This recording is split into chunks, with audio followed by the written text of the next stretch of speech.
Hello? We are listening. Please, Hello, now you मलाई can start. Yeah.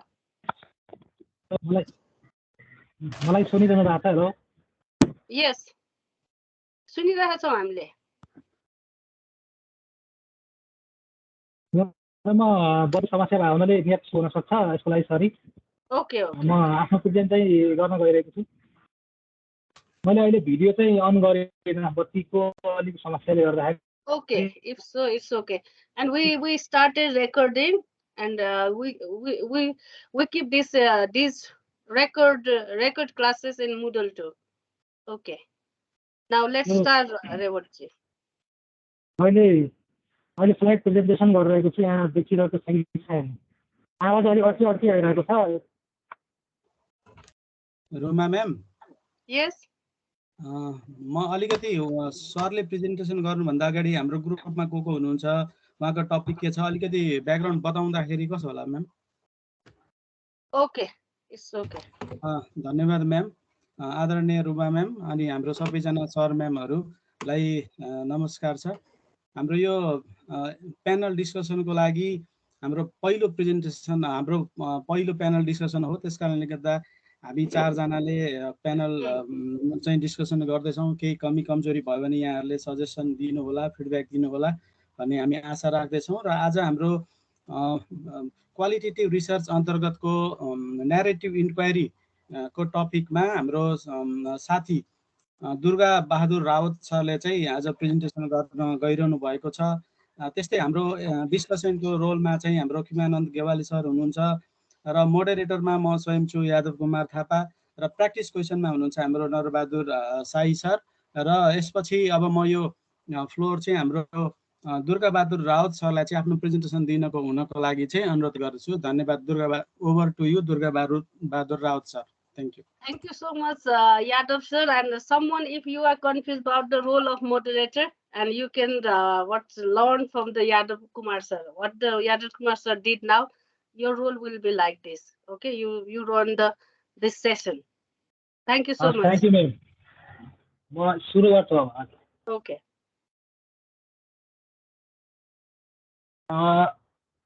सम्पूर्णलाई नमस्कार।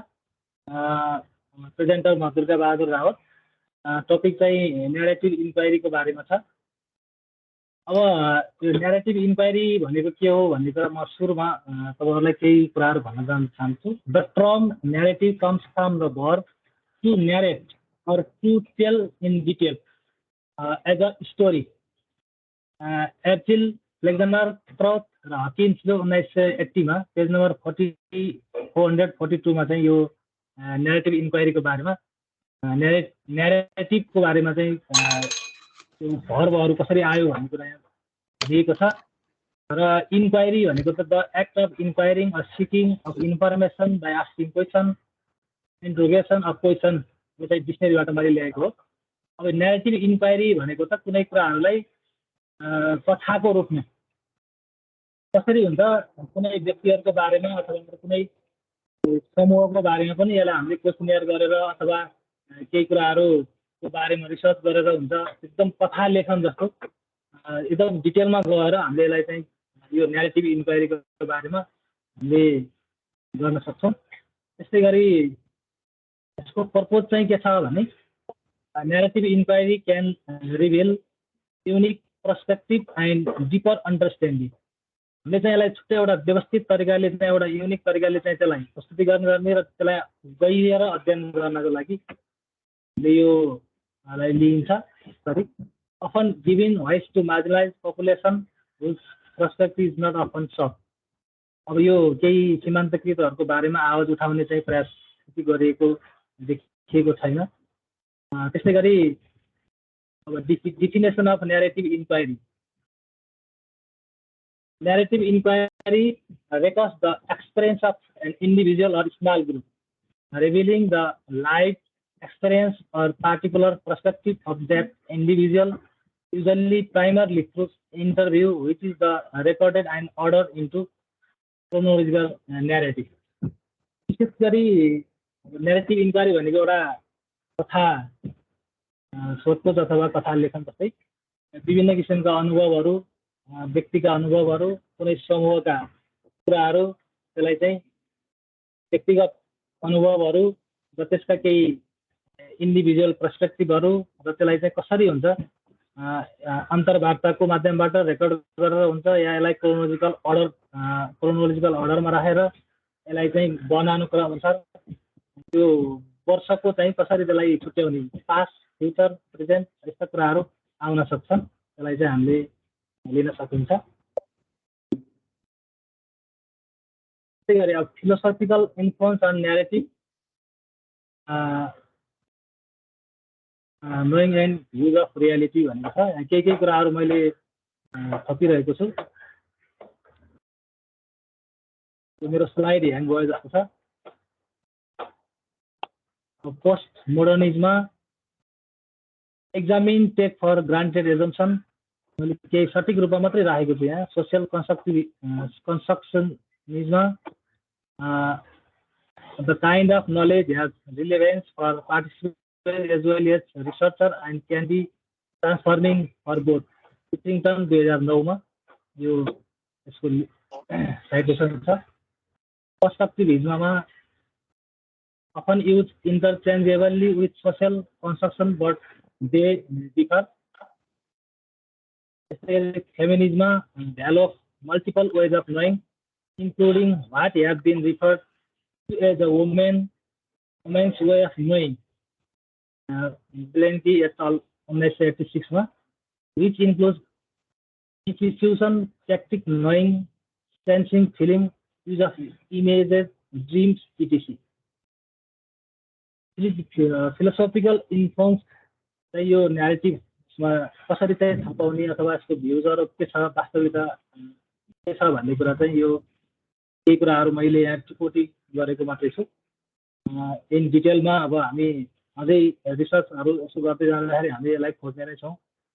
त्यसै गरी मेजर प्र्याक्टिस अफ न्यारेटिभ रिसर्चमा अब experience of individual, social and personal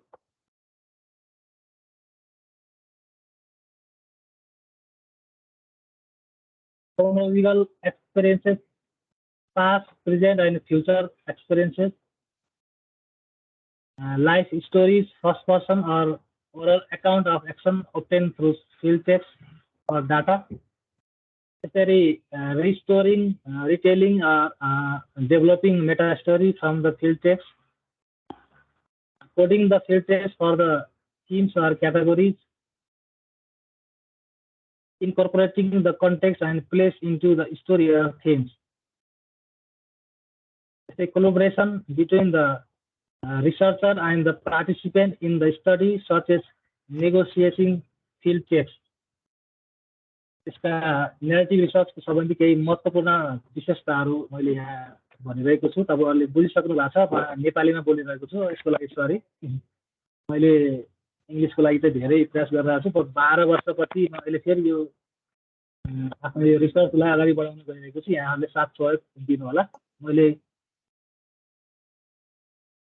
त्यस्तै गरी where does the story come from, अब जस्तो memory, biography, autobiography, diary, archival document, art blog, photographs, plays, interview,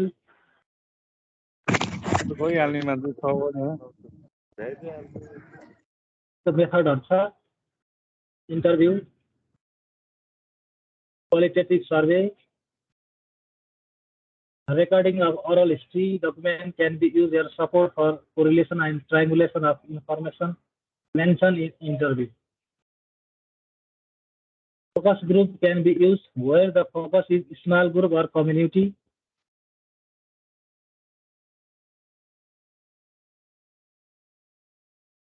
Organize the story element into problem solution, narrative structure, setting context, environment, condition, place, time, local, year and era. Character individual in the story described as a archetypes, personalities, their behavior, style and patterns. Actions, movement of individual through the story, illustrating the characters' thinking or behavior. Problem question to be answered or phenomena to be described or explained. Resolution, answer to question and explanation about the cause the character to change. Narrative structure सम्बन्धी यो एउटा कुनै problem solution चाहिँ कसरी चाहिँ प्रस्तुति गर्न सकिन्छ भन्ने कुरा हो। अब यसको लिमिटेसनहरू छन्। The affect is tendency, particularly in social experiments, for people to modify their behavior because they know to their being study and to distort the research finding. अब यसको लिमिटेसनहरुमा के छ भने कहिलेकाहीँ आफूलाई चाहिँ यो रिसर्च भइरहेको छ भन्ने कुरा थाहा हुन सक्छ, त्यसको बारेमा कतिपय डाटाहरु नआउन सक्छन्। The researcher must be heavily embedded in the topic with broad understanding of the subject life experience in order to effectively and realistically represent the subject life experience. There is a lot of data to be worked with making this time-consuming method when even the interview process is there. Subjects will focus on their life experience, not comment on the greater social movements at work at the time. For example, how the global financial crisis affect their lives, not what caused the global financial crisis.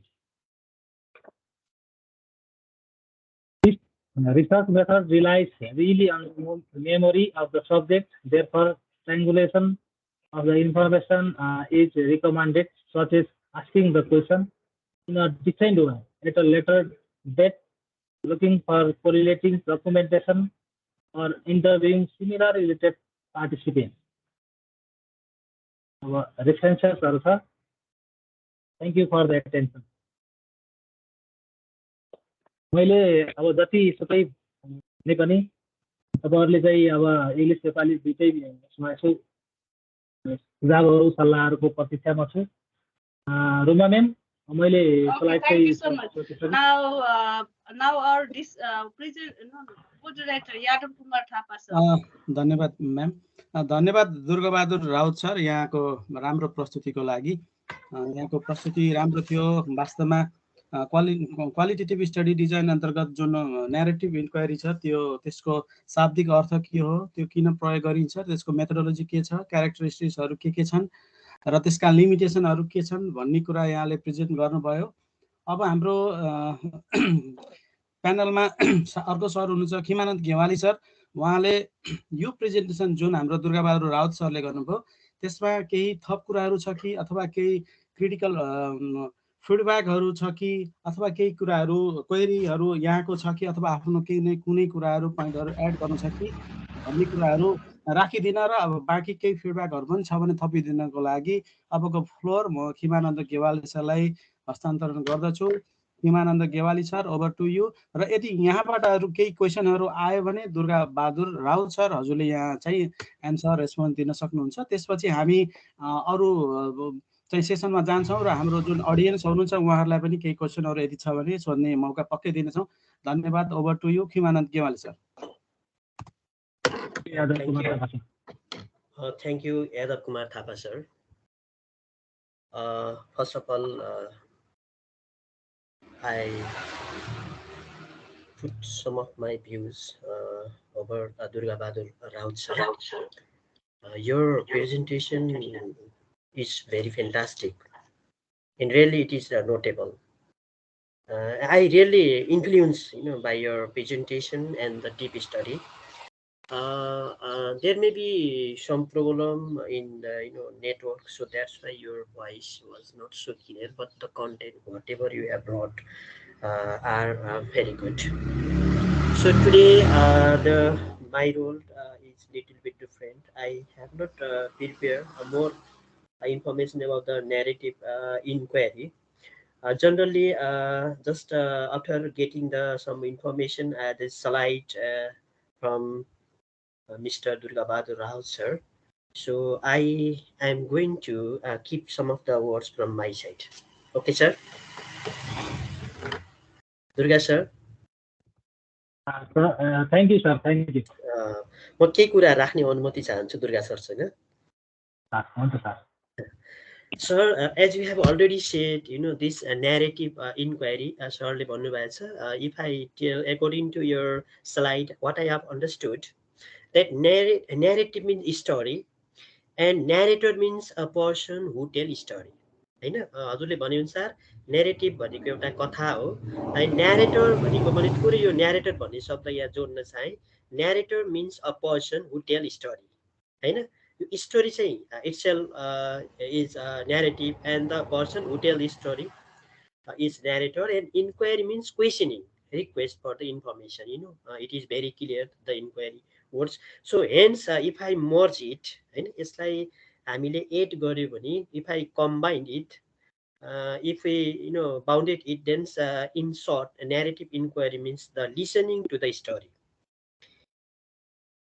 सरको स्लाइडबाट मैले थोरै सिकेँ, I learned something about. So as a result, we get the information how the event and the exiting, or we can say entities, means organizations connect each others. So यसले यो कथाले चाहिँ के गर्छ जस्तो मलाई तपाईले भन्नुभएकोमा मैले अलिकति बुझेँ। मैले के बुझेँ नि, what I have understood that the result after listening the story, the event, घटना र अर्गनाइजेसनको त्यो एउटा सम्बन्ध चाहिँ कनेक्ट हुन्छ भनेर सरले भन्नुभयो। मैले यसरी चाहिँ बुझेँ। डियर फ्रेन्ड्स, अब यो इन्फर्मेसन चाहिँ कस्तो हुन्छ त, हाउ इज द स्ट्रक्चर सरले चाहिँ यहाँ भन्नुभएको जस्तो लाग्छ। इन्फर्मेसन क्यान बी सब्जेक्टिभ भन्नुभएको छ सरले, सब्जेक्टिभ नेचरमा हुनुपर्छ। अझ यसलाई triangular might help, sample can be really small हुन्छ भनेर, यो यसको चाहिँ स्याम्पलिङ चाहिँ सानो हुन्छ। यसले चाहिँ ट्याङ्गुलर रिलेसन कनेक्टिभिटीलाई चाहिँ यसले दिन्छ भन्ने कुरा चाहिँ यहाँ सरले राख्नुभयो। सरले पर्पोजको कुरा पनि यहाँले राख्नु, वाट इज द पर्पोज भन्ने कुरामा चाहिँ सरले it brings the unique perspective and the proper understanding of any सिचुएसनलाई चाहिँ हामीले डिपली अन्डरस्ट्यान्डिङ गर्नको लागि चाहिँ यो ठिक छ भनेर चाहिँ भन्नुभएको छ सर। यो एकदमै राम्रो कुरा सरले यहाँ एड गर्नुभएको छ। It is so I would like to add over here sir, I would like to add over here, this narrative is the very powerful tools of transformation and sharing the knowledge that is bound to cognitive issues of the memory. हैन, हाम्रो भित्र के भइरहेछ, it is the powerful tools and the transformation and the sharing of the knowledge हो, which is bound to cognitive issues of the memory. हाम्रो दिमागभित्र कुनै एउटा एस्पेक्टको बारेमा what we have kept that we have to tell in the story nature, हैन। त्यो चाहिँ हामीले चाहिँ यसरी चाहिँ हामीले लिन सक्छौँ भन्ने कुरा चाहिँ म राख्न चाहे। I would like to add over here. Just I want to give one example also. मैले एउटा कुनै एक्जाम्पल पनि दिएर साथीहरूलाई म ट्राई गर्ने प्रयास गर्छु। I try to make it clear about the content of the narrative inquiry. If we have find out, we are in the process of just qualitative research, and if we have to find out the good will of the any company and organizations, then we have to ask, either we have to go for narrative inquiry methods. Then we should make one questionnaire, either interview. Sorry, has already shared some tools. And then what we have to find out, we should just go in, we should practice the narrative story with the head of the production. Suppose any factory, we are going to research about the goodwill, then after we have to talk, ask about the head of the production, head of the distribution, and the head of the management. Then one that we collect the information. I think one unnecessary sound are listening. So you might have become clear, dear friends. यसले हामीलाई तीनवटा information हामीलाई प्राप्त हुन्छ, head of production, head of distribution, the head of management. According to that, we can find out the qualitative research through the narrative story method. So sir has already said that also I would like to add over narrative inquiry used in the field, such as the stories, autobiography, journals, film, that notes, letter, conversation, interview, family story, photo and the life experience. Sometimes, dear students, we can find out this photo also. It is the very important. Sometimes what we used to do before, that we used to keep that photo album. Then we could keep the photos in serial, all in one. Means we could easily find out that how was my childhood, in the infancy, adolescence, adulthood. Means by getting that information through photos, that is also one album, also is one story. By looking at also we can find out the how was the growth, how was the life, how was the past, and how is the present, how is your body, where did we study. Means everything we can get through the album. Album also is the one of the very important example of this narrative story or narrative inquiry. So sir has added in the author's slide, I notice here. One more example I would like to add over here. Suppose that if we are going to research through the narrative inquiry, then what we have to do, that suppose one example, why the out of student is very high, the ratio is very high in the community school. Then what we have to find out, we have to keep the one group in the different aspect, that is the students and some of the students, some of the teacher, and some of the parents. If we go the why the student they became compelled to leave their school, that is also one process of a narrative inquiry. It is the very important for the qualitative research. Narrative inquiry is the research approach used for the collection of the personal account about the issues and the experience which we have already said. I think one thing that sir has to, Durga Bahadur sir has to add over here, that you did not, tell here that what will be the sample size. As I've already said, production, distribution, the, that management also. I have not added the number of, peoples, that how many participants will be there. What will be the sample size. There is no specific rule for the sampling size of this narrative inquiry story. But generally, normal sample size of narrative inquiry is between 6 to 10 participant होइन, 6 देखि 10 सम्मको एउटा group चाहिँ हामीले बनाएर such types of हामी practice चाहिँ गर्न सक्दछौँ. So strength of narrative inquiry, you have already said. Your presentation was very nice. So saying this much, I stop.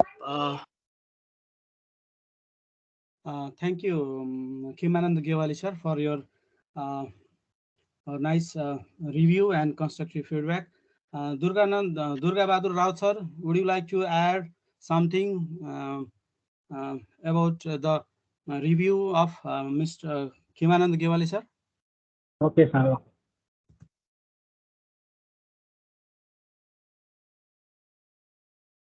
No, okay, sir. Thank you. हजुर, केही थप्न चाहनुहुन्छ सर? उहाँको जुन हाम्रो रिभ्यू थियो अथवा हजुरलाई सजेसन थियो त्यो हजुरले एक्सेप्ट गर्नुभयो अथवा केही हजुरको तर्फबाट? हजुर, छैन सर? मैले बुझेँ सर, एक्सेप्ट गर्छु मैले. परिमार्जन सहित म अपलोड गर्छु. हस्, धन्यवाद दुर्गा सर.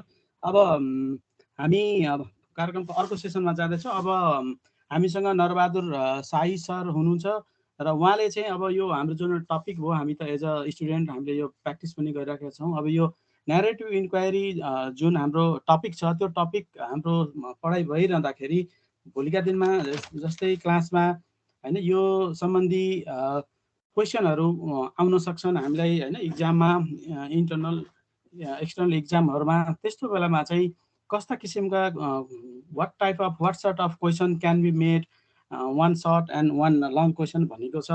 हाम्रो Narbahadur Shahi sir, are you listening to me?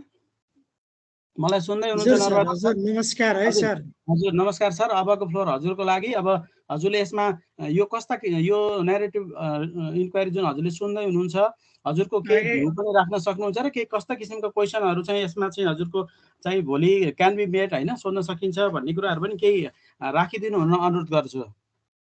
हस्, थ्याङ्क यू सर. एकदमै सबैलाई नमस्कार. मैले नेपालीबाटै कुरा राखेँ सर, इङ्ग्लिस ल्याङ्ग्वेज भन्दा. सरको ग्रेट प्रेजेन्टेसनको लागि दुर्गा बहादुर राउत सरलाई धेरै धेरै धन्यवाद. हामी एउटा प्र्याक्टिस र प्रयासको अभियानमा छौँ, सिक्दैछौँ, राम्रो बनाउँदै जाने हो. यसको लागि हामी सबै त्यसरी नै लाग्नेछौँ र अत्यन्तै विषयवस्तु र आफ्नो टपिकमा रहेर उहाँले ल्याउनु पर्ने कुराहरू जति छ कन्टेन्ट सबै ल्याउनु भएको छ र थप छुट कुराको लागि हाम्रो खिमानन्द ग्यावाली सरले पनि फिडब्याक दिनुभयो, त्यसलाई सब्मिट गरेर अथवा इन्क्लुड गरेर जानुहुनेछ र फुलफिलको लागि। तर सरले यो प्र्याक्टिस क्वेसनमा नरवार थापा भनेर लेख्नु भएको रहेछ, सही लेख्नु होला भन्ने मैले सानो फिडब्याक दिएँ। र अब यस सन्दर्भमा सर मैले यसको लागि एउटा सर्ट क्वेसन मोडेल क्वेसनको रूपमा एउटा सर्ट क्वेसनको मैले स्लाइड बनाएको छु, म प्रेजेन्ट गरौँ सर? प्लिज सर, कृपया। Okay.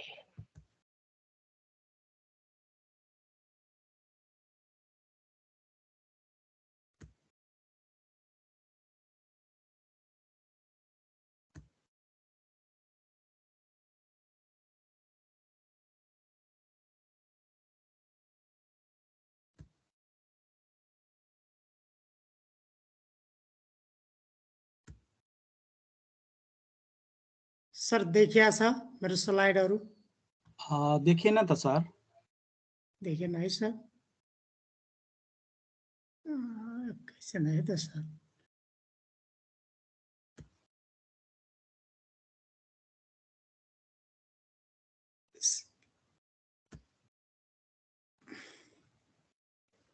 किन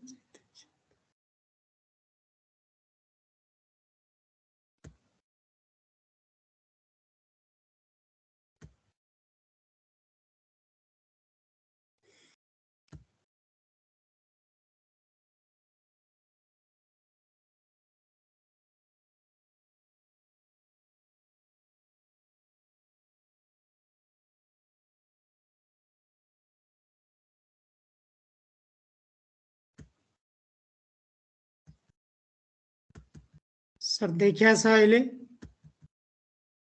मेरोमा चाहिँ देखिया छैन सर, अरू सर म्यामहरुकोमा देखेको छ छैन सर, छैन सर। हजुर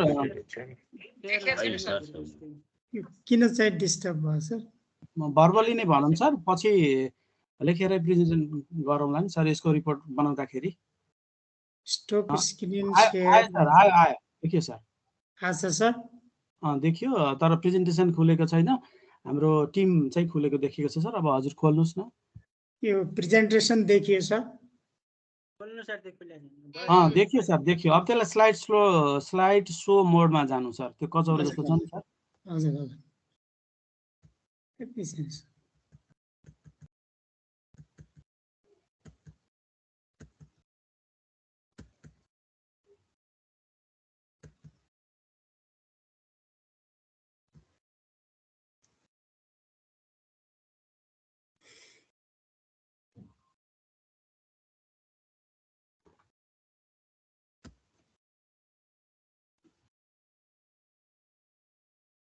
अर्कै देखियो त सर। हजुरले जुन स्लाइड देखाउने हो त्यहाँ क्लिक गरेर अनि स्लाइड सो मोडमा जानुभयो भने त्यही आउँछ सर, नत्र सुरुमा आउँछ। हजुर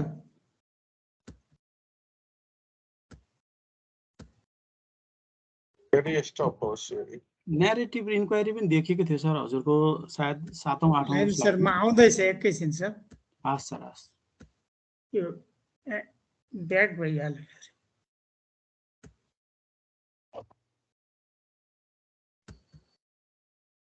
don't worry sir, take your time.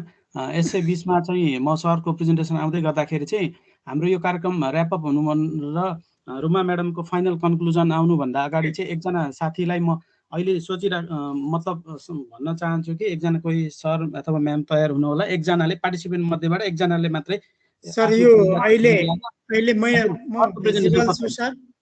हजुर सर। अनि सर देखिया छ? देखेको छैन सर। यो किन चाहिँ यस्तो डिस्टर्ब भयो त सर? मैले थोरै सानो प्रयास गरिहालेँ है सर। हस् sir, please.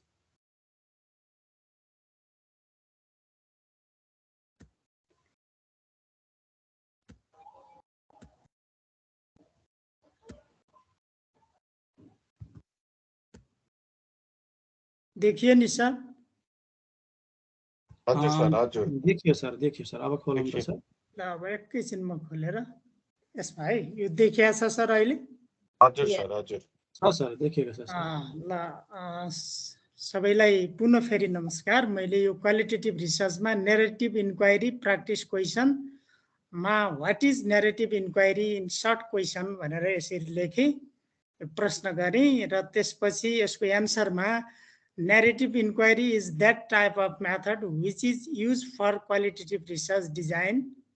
Narrative inquiry is the process of gathering information for the purpose of research through storytelling भनेर यसको सामान्य यसको हामीले डिफिनेसन अथवा इन्ट्रोडक्सनमा यस्तो कुरा लेख्न सक्छौँ भन्ने कुरा राखेँ।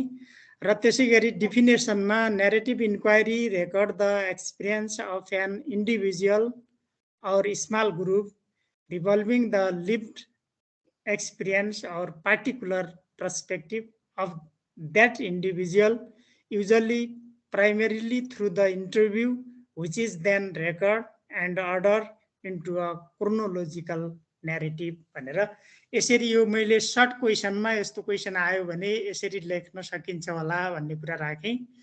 र त्यसै गरी अब लङ क्वेसनमा मैले क्वेसन नम्बर 2 लङ क्वेसन भनेर to define the characteristic of narrative inquiry भनेर नेरेटिभ इन्क्वायरीका विशेषताहरूलाई डिफाइन गर्नुहोस् भनेर यसरी लङ क्वेसनमा राखेँ। र यसमा इन्डिभिजुअल एक्सपिरियन्स भनेको अब त्यो वैयक्तिक अनुभवको कुरा र त्यसपछि क्रोनोलोजिकल अफ एक्सपिरियन्सका कुराहरू र कलेक्टिङ इन्डिभिजुअल स्टोरीको कुरा र रिस्टोरिङको कुरा, कोडिङ फर थिम्सको कुरा र कन्टेक्स्ट र कोलोबरेटिङ विथ पार्टिसिपेन्ट। अब यस्तो क्वेसन लङ क्वेसन राखेर यिनीहरूलाई अलिकता डिफाइन गर्ने भनेर यो एक्जाम ओरिएन्टेड क्वेसनको रूपमा यसरी मैले यो क्वेसन राखेँ।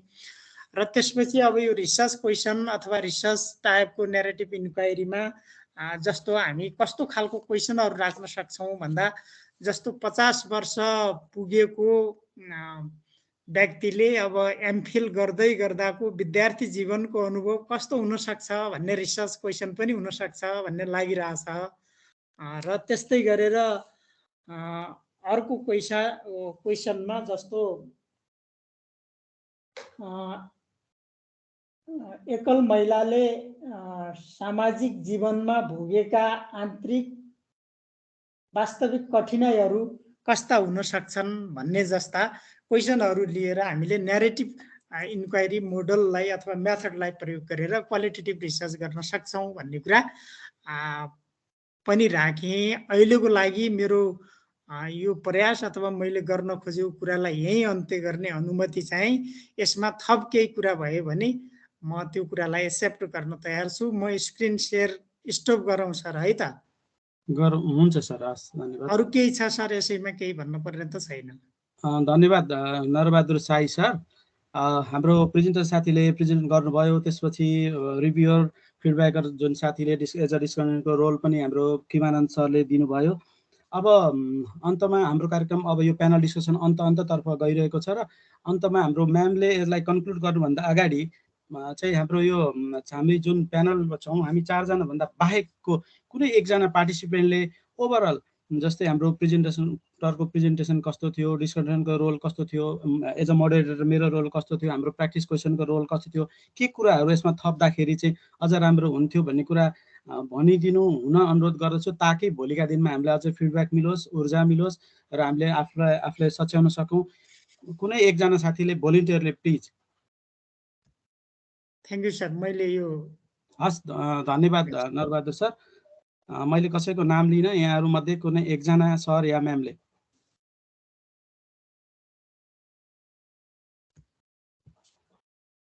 नमस्ते, इट्स मी कमल केसी। म थोरै कुरा राखौँ है सर? हस्, धन्यवाद, प्लिज सर। म्याम नमस्ते। सरहरूले जुन प्रेजेन्ट गर्नुभयो प्रेजेन्टेसन वाज भेरी गुड। सरले मोडरेट गर्नुभयो, सरले त्यो पनि धेरै राम्रो थियो। हाम्रो नरबहादुर सरले क्वेसन कस्तो हुनसक्छ भने उहाँको राम्रो इक्जाम्पल आयो, जुन दुईटा इक्जाम्पल लास्टमा दिनुभयो।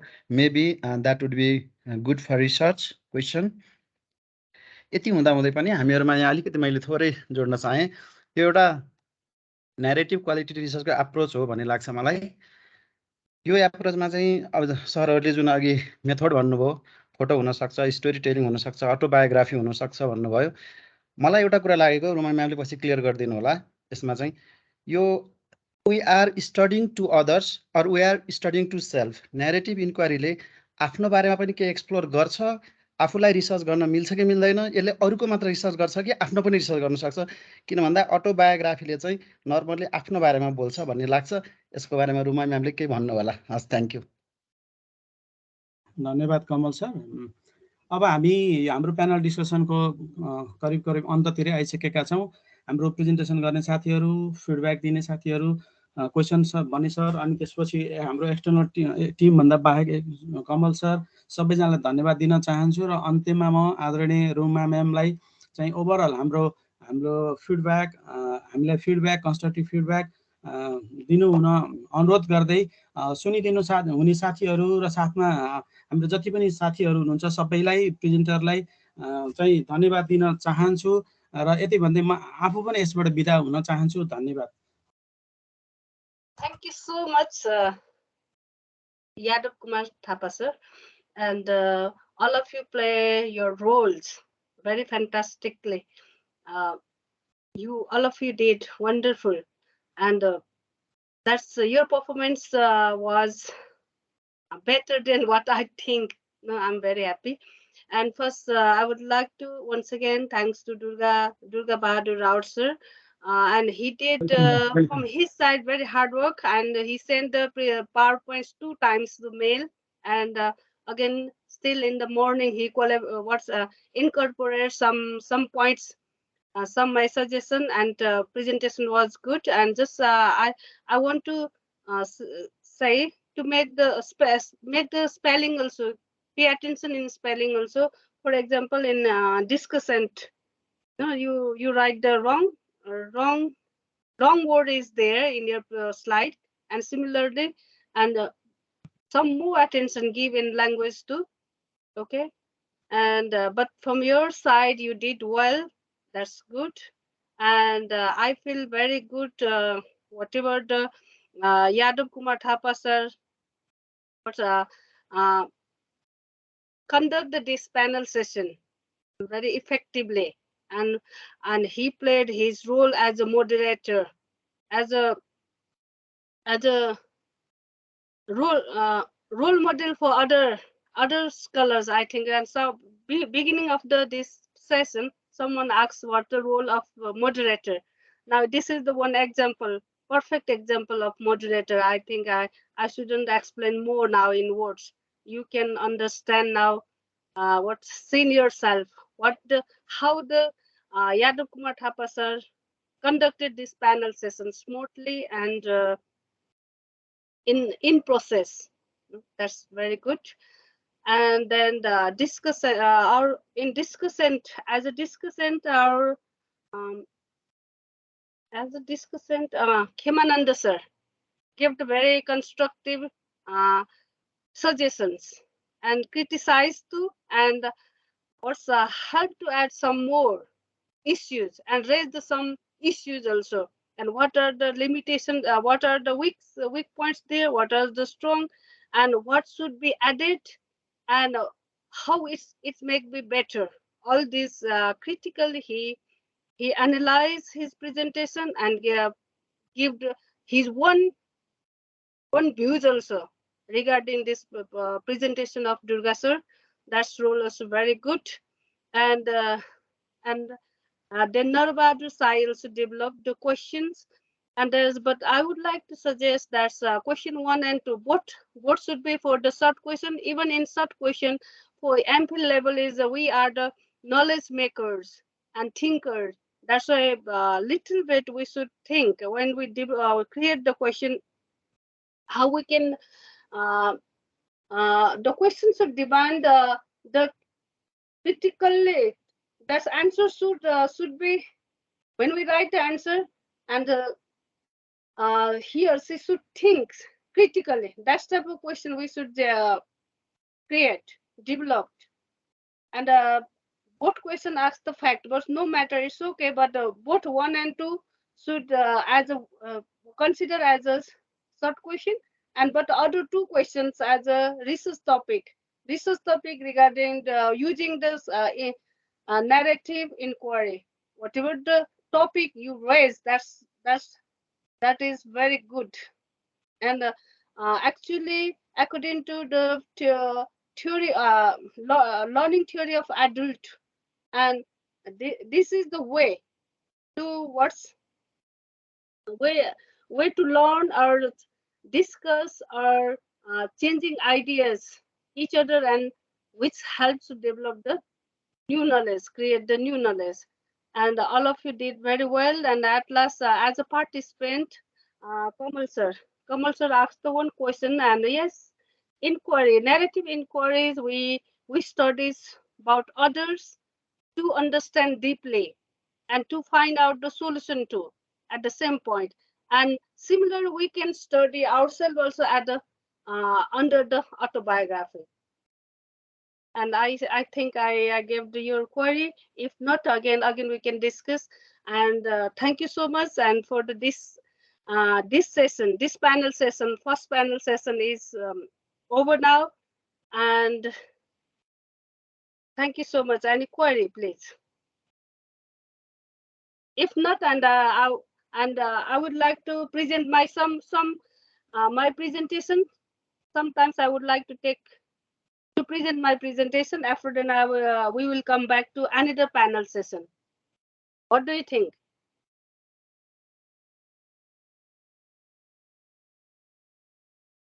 Hello, scholars. Okay. If so, I will share my some presentation here.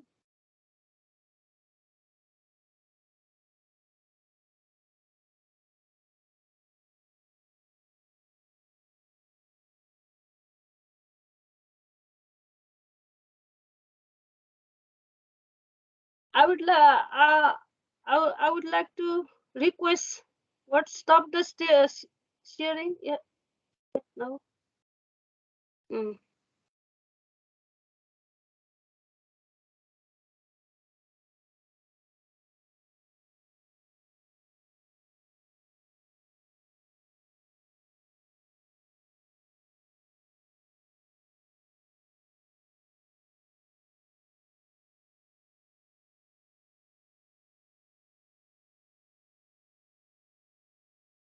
Hello. Have you seen my screen? Is it here? Yes. Okay. Yes, ma'am. And in the previous lectures, Yes, in ma'am. online classes, we discussed about the worldview, different paradigm for the research, right? And last lecture we discussed about positivism, post-positivism, criticalism, and critical theory, and interpretivism. And there are many this worldview. When we start the research, we should stand in one of these worldview.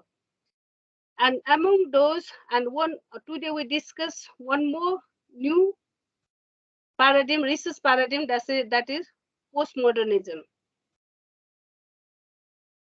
Okay, postmodernism. Before to talk about postmodernism, in short, let's discuss about the more modernism. After modernism and the worldview, then they developed the postmodernism. And what's the modernism? The age of reason. Its time period is considered from the 18th century to 20th century.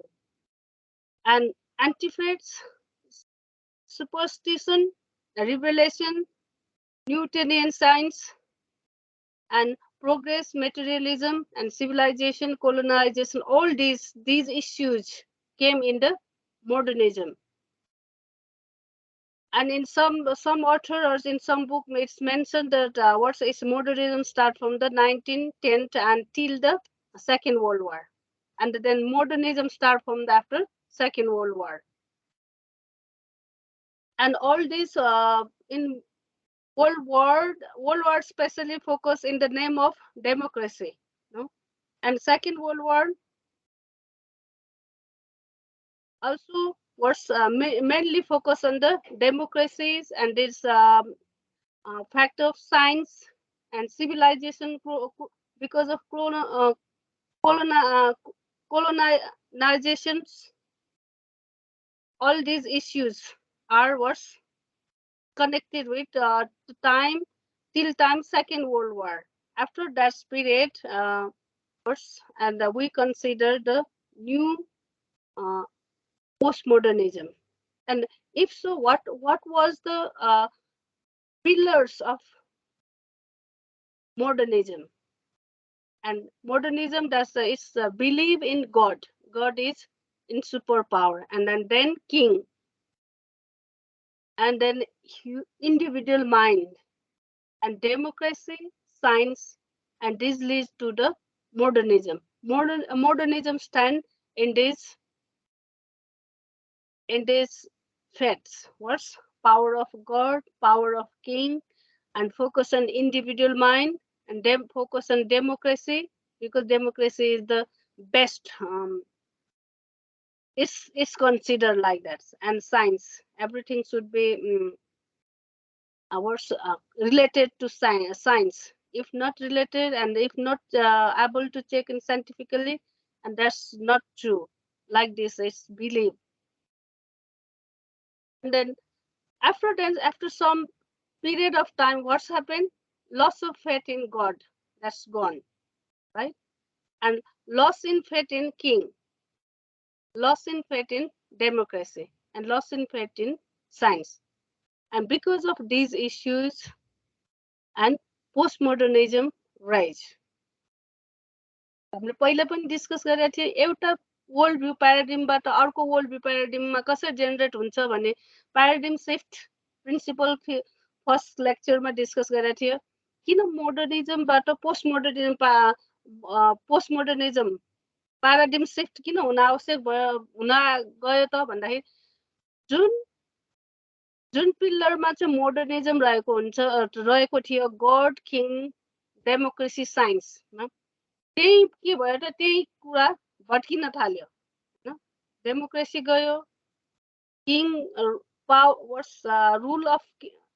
Role of kings and belief in god, यो सबै चिजहरू के भयो त change in science.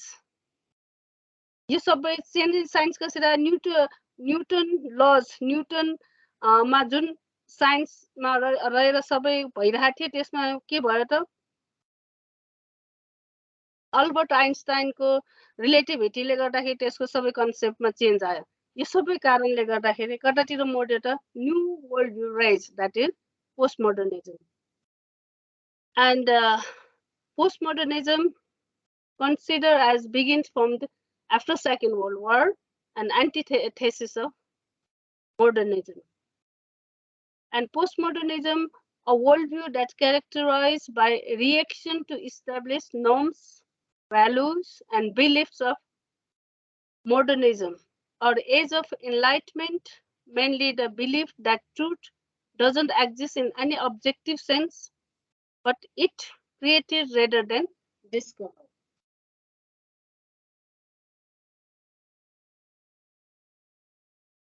And such study of thought affected the perspective of historical, cultural, and linguistic studies, art, architecture, anthropology, and political science. यो सबै चिजहरुमा चाहिँ के आयो त चेन्जेस आयो।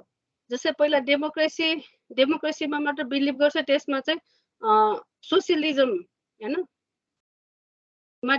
त्यो हुनुपर्छ, डेमोक्रेसीले मात्र सबैलाई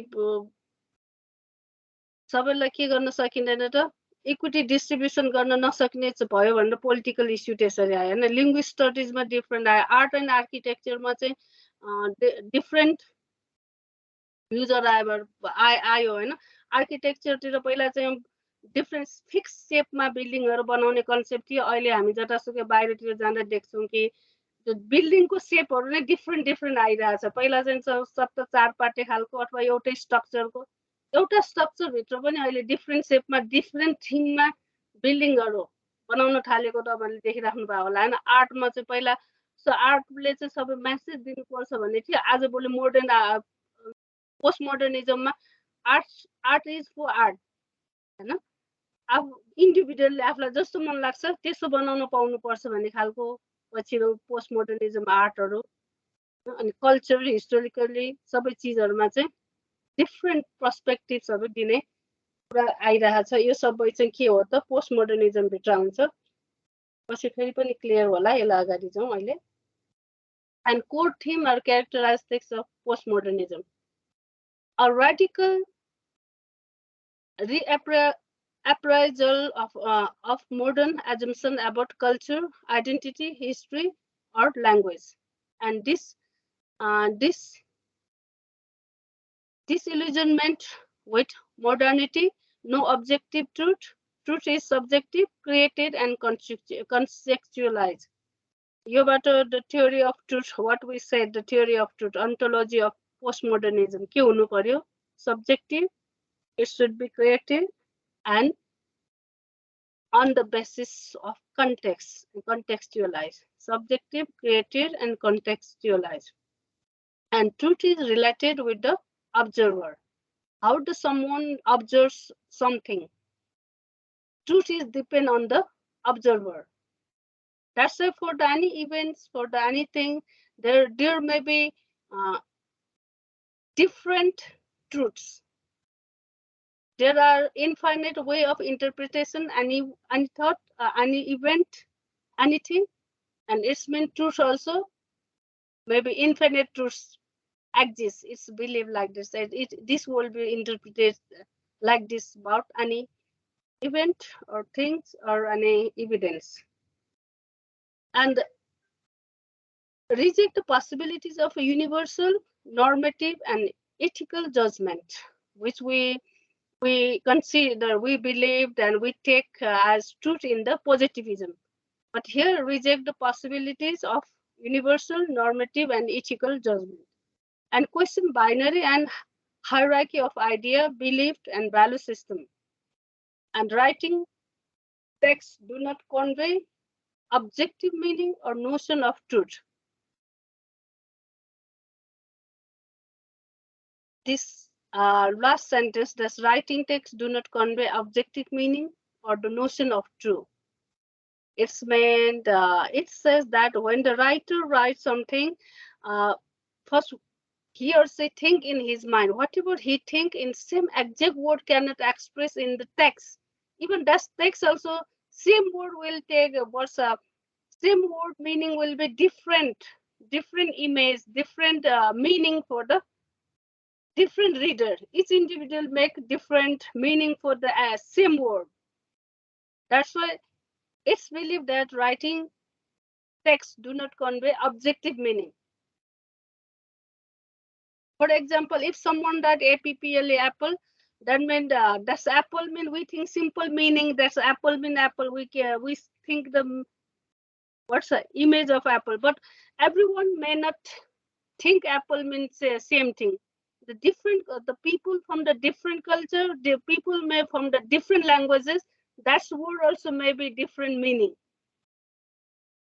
That's why this postmodernism say everything cannot express in text, and that's why the text also even don't convey the exact meaning. And it's focus on tolerance, diversity, and choice. Postmodernism says that we have to listen to all. This whatever now the concept of inclusive, the concept to what's decentralization, the concept to what include marginalized group, all these came from the worldview of postmodernism. It says listen to all the culture, diversity, what's tolerance, make habit to listen, diversities, culture, ethnicity, ideology, different. We should give the what space for different ideologies and accept all the diversity and diversity.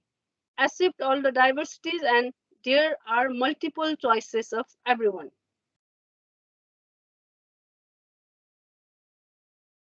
For example, in the criticalism, what we think And in critical theory, in worldview critical theory, some are good, some are bad. We interpret it like that, no? And that's why the researchers was give the space for whatever he consider he assume this is good, and we give more focus on that. But here, and we have to tolerance to include many diversities, and everyone should give choice for them whatever they want to choose. And it's make the sense, I think, what's the role of researchers should be when we work in the postmodernism. That means researchers should have tolerance to listen all the components of research, and should include the ideas of every participant, and also let them to choose their one, and let's interpret it in different way what they said. And we shouldn't go having the fixed framework when we work in the field work. It gives us direction from these points, and believe in multicultural and pluralistic, and no believe in unity. And social identity is constructed. It's belief social identity is considered. Social identity is constructed, and believes in knowledge power relation. And many thinkers work in postmodernism, and but we discuss some of them only. I choose the phone, but not only these four. There are more than 200 thinkers are there in postmodernism. Most of them are the radical leftists, उग्र वामपन्थीहरू सबभन्दा बढी चाहिँ यसमा पोस्टमोडर्निजममा काम गर्नेहरू छन्. That's so, but it's mean that postmodernism is not the radical leftist. त्यसरी चाहिँ लिने हैन र most of them work only in this field. Among those, I took only 4, and other you have to study yourself. है धेरै पछि बिस्तारै पढ्दै जानु. अलिकति यो postmodernism concept, यो world you little more complex. That's why some of them I introduce in very shortly, so that you can understand better studying their books. उहाँहरूको बुक्स पढेर पोस्टमोडर्निजमलाई अलिक बुझ्न सजिलो होस् भनेर मैले केही लिएको छु. र उनीहरूकोमा टेकेर पोस्टमोडर्निजम के हो भनेर जानलाई सजिलो बनाउने भएको कारणले मैले यो थोरै लेखेको मात्र है. यिनीहरू एज अ टेक्स्ट सबै पढ्ने हैन, तर फ्री टाइममा चाहिँ पढ्नु भयो भने चाहिँ हजुरले आफू एज अ रिसर्चर काम गर्न सजिलो हुन्छ. एन्ड जैक्विस डेरिडा उहाँले चाहिँ नयाँ कन्सेप्ट के ल्यायो भने डिकन्स्ट्रक्सन, हैन, फ्रेन्च फिलोसोफर. अर्को चाहिँ Friedrich Nietzsche, and he is considered as the father of the postmodernism, German philosopher. And उसले के कन्सेप्ट दियो त भन्दाखेरि पर्सपेक्टिभिजम, conception of truth depend on the perspective of the one who is observing. अहिलेको कुरा यहाँ आयो. जसले कुनै चिजलाई कसरी अब्जर्भ गर्छ त्यसमा भर पर्छ ट्रुथ के आउँछ भन्ने कुरा. And Nietzsche's work stress the importance of will, especially the will to power, and emphasize the people create their one world and make their one values. Will to power उहाँको book छ, त्यो चाहिँ है पछि फ्री हुँदाखेरि पढ्नु भयो. अब मैले एकैचोटि यहाँ थोरै एक्सप्लेन गरेर चाहिँ सबै क्लियर नहुन सक्छ है, त्यो फ्री हुँदाखेरि चाहिँ पढ्नुस्. And then he said, you have your way, I have my way. As for the right way, the correct way, and the only way, it doesn't exist. त्यही भएर के हुन्छ, यसले यो भन्न खोजेको के हो भने कुनै पनि कुरा चाहिँ यो राइट यो रङ भन्ने नै हुन्न. हैन, एउटाको राइट वे भनेको अर्कोको लागि रङ वे हुनु, राइट वे हुन सक्दैन. हैन, कुन चाहिँ करेक्ट वे भन्दाखेरि करेक्ट वे कुन हो भन्ने नै, किनभने डिफरेन्टको लागि डिफरेन्ट करेक्ट हुन सक्छ. एक्ज्याक्टली यही करेक्ट भन्ने हुन्न. त्यसपछि त्यो करेक्ट वान भनेको के हो त भन्दा it doesn't exist. Such an infinite way of interpretation of the world. That's mean there are infinite way of collection data. There are infinite way of presenting the truthness. All these things. अर्को concept के आयो अर्को को main deconstruction of the concept of Derrida, and famous for holding that everything is a text. आइको text को जो चाहिँ literature linguistic literature पढ्नु भएको छ उहाँले बढी यो text सम्बन्धी जुन यो Derridaले text को analysis गरेर theory दिएको छ deconstruction को, त्यसलाई चाहिँ बिस्तारै पछि पढ्नु होला. There is nothing outside the text. Everything उसले हरेक कुरा चाहिँ वर्डबाट एक्सप्रेस गर्न सकिन्छ र सबै कुरा वर्डबाटै आउँछ भन्ने कुरालाई उहाँले लेखेको छ. यसलाई बिस्तारै पछि पढ्नु. And then another concept is differences. Language is the system of differences, and to use a term like screen, I have to distinguish screens from the non-screen. Differences, दुईटाको difference, tall, short, हैन. त्यो जस्तै big, small, यस्तो differences बाट चाहिँ हामीले के language system चाहिँ त्यसरी गएको छ र यो चाहिँ language बाट everything can be expressed. अर्को छ यो structure concept. यो थोरै मात्र दिएको छ. यसलाई चाहिँ तपाईहरुले चाहिँ पछि धेरै टाइम दिएर चाहिँ यसलाई स्टडी गर्नुपर्ने हुन्छ है. अलि गर्न सजिलो होस् भनेर मात्र मैले यो hints दिएको है. Language establishes a system of differences of the interrelated distinction and establish a structure. Language चाहिँ जहिले पनि structure मा बनिरहेको हुन्छ है. That's why so any theory expressed in language, any theory in structure. And the postmodernist hold that the language can reveal or impose structure. त्यसैले languageले चाहिँ के structureलाई impose गरिरहेको हुन्छ है. यस्तै हुनुपर्छ यस्तो हुनुपर्छ भनेर. And but can say nothing about what is the structure of.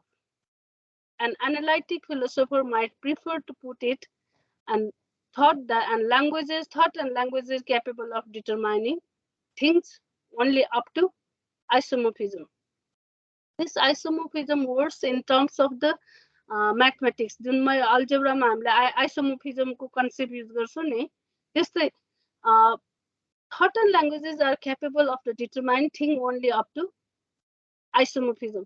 उसले भन्छ के रे Derridaले everything can be expressed in language, and the language are in the structure in differences form, and यसको criticize गर्नेले के गरिरहेको छ, languageले त isomorphic concept isomorphism केलाई लिन्छ हाम्रो algebra मा हैन. function is it's like in the simple language congruent form को determine गर्न मात्र सक्छ, सबै गर्न सकिदैन भनेर यसलाई analytic philosopherहरूले पनि यसको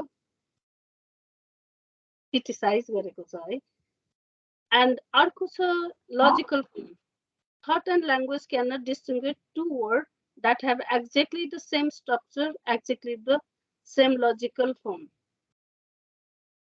and text. If that's right, there is no principle between describing reality and describing the system of sign, a text language itself. And that's no principal differences between describing and imaging at all.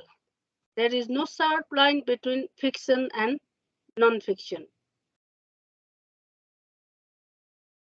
And Derrida's this centering. And from the postmodernism perspective, I'm not the center of the world. Postmodernist, you do not have direct knowledge of anything, even of yourself.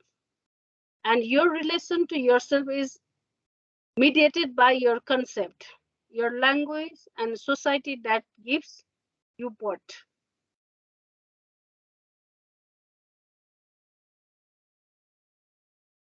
अर्को पोस्टमोडर्निस्टमा पोस्टमोडर्निजममा काम गर्ने चाहिँ Michel Foucault and French philosopher. उहाँले पनि फेरि नयाँ कुरा थपेको छ यसमा चाहिँ. एन्ड उसको बुकहरु, उहाँको बुकहरु चाहिँ यो म्याडनेस एन्ड सिभिलाइजेसन फुर्सद हुँदाखेरि पढ्ने मैले मुडलमा राखिदिएको छु एउटा. And the order of things and knowledge is deeply enmeshed in power. Truth always being a social constructed, and the power can be productive as well as prohibitive. Power is everywhere and comes from the everywhere. So in this sense, in the neither an agency nor the structure. Foucault uses the term power or knowledge to signify that power is constituted through accepted forms of knowledge, scientific understanding, and truth.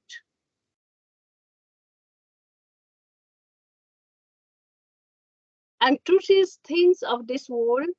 It is produced only by virtue of multiple forms of constants, and it induces a regular effect of power. यो चाहिँ फोकोले दिएको है concept regarding postmodernism. And in fact, power produces reality, it produces domains of objects and retools of truth. The individual and the knowledge that may be gained of him belongs to this production. यो दुईटा book चाहिँ मैले रेफरेन्समा राखेँ, reference यहाँ दिएको छु। यो यिनीहरू चाहिँ यो गुगलमा आफूले पनि सर्च गर्दा पाउनुहुन्छ। And some of his books, and when you will have time, please study these.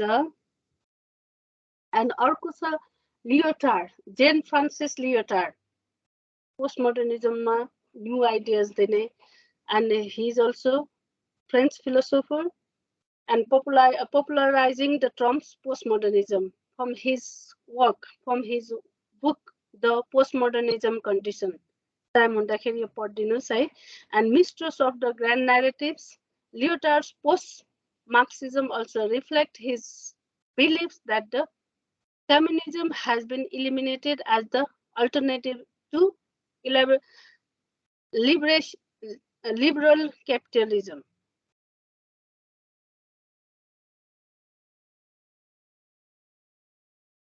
And postmodernism is often associated with the school of thought such as deconstruction, Derrida's concept, deconstruction, and post-structuralism, and the institutional critique.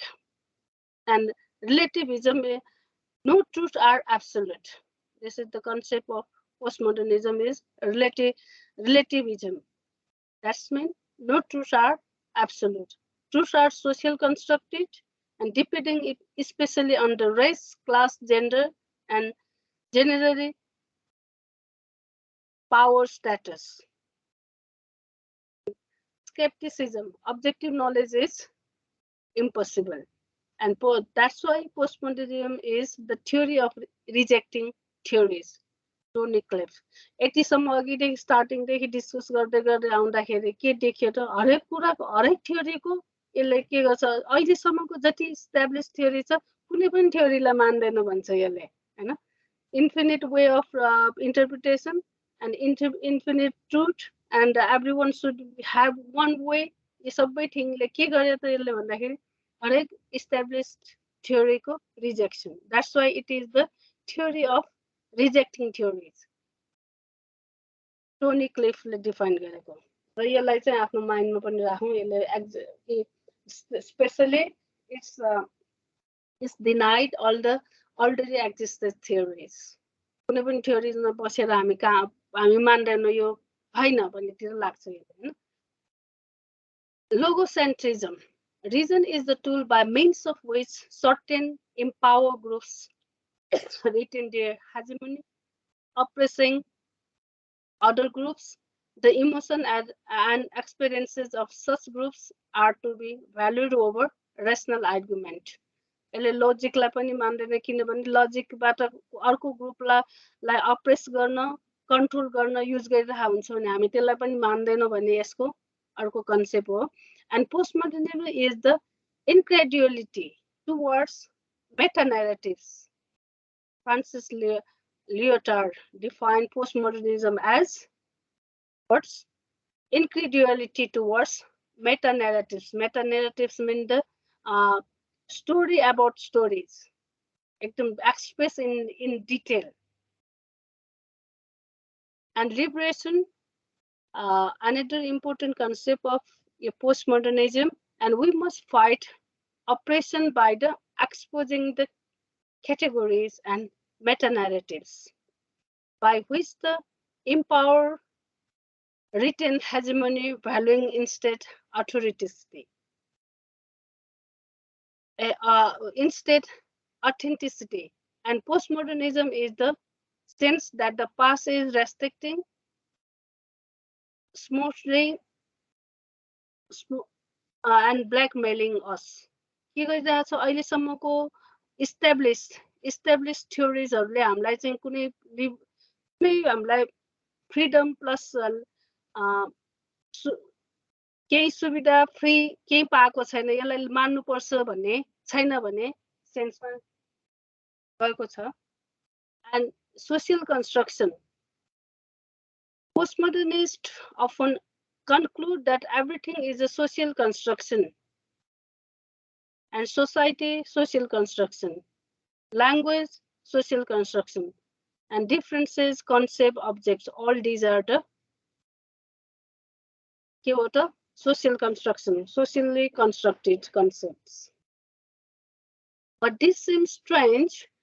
Our concept of tornado may be a social construct, but tornadoes are not the social constructed. What are the concept of tornado?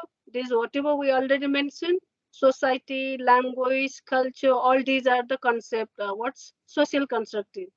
And language. Let's see. The concept of cat is social constructed. We know, yes, but cat are not the social constructed. So in your contradiction. And our concept of the neutron may be the social construct, but neutrons are not socially constructed. Everything is social constructed भने यसले हैन, तर त्यो concept चाहिँ social concept चाहिँ social constructed भयो, तर त्यो जो अब्जेक्ट जो एक्जिस्ट छ त्यो चाहिँ फेरि के भयो त सोशल कन्स्ट्रक्सन भन्न मिलेन, त्यो already existed, so not social constructed. That's why self-reporting, that's means contradiction facts regarding the postmodernism is postmodernists support their theories and position with the arguments.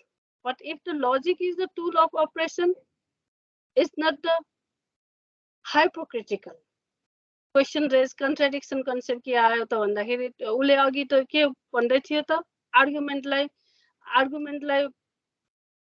Logic भनेकै के हो त, लजिक भनेकै टुल हो अरूलाई अप्रेस गर्ने भने. अनि यो पोस्टमोडर्निज्म चाहिँ सर्टेन आफू चाहिँ सर्टेन आर्गुमेन्टमा रहेर अगाडि बढ्छ भन्ने, अनि आफूले आफ्नो कुरा अनि उसको आफ्नो कुरा चाहिँ पोस्टमोडर्निज्मको आफ्नो भ्यू चाहिँ के भयो त सेल्फ कन्ट्राडिक्ट भयो.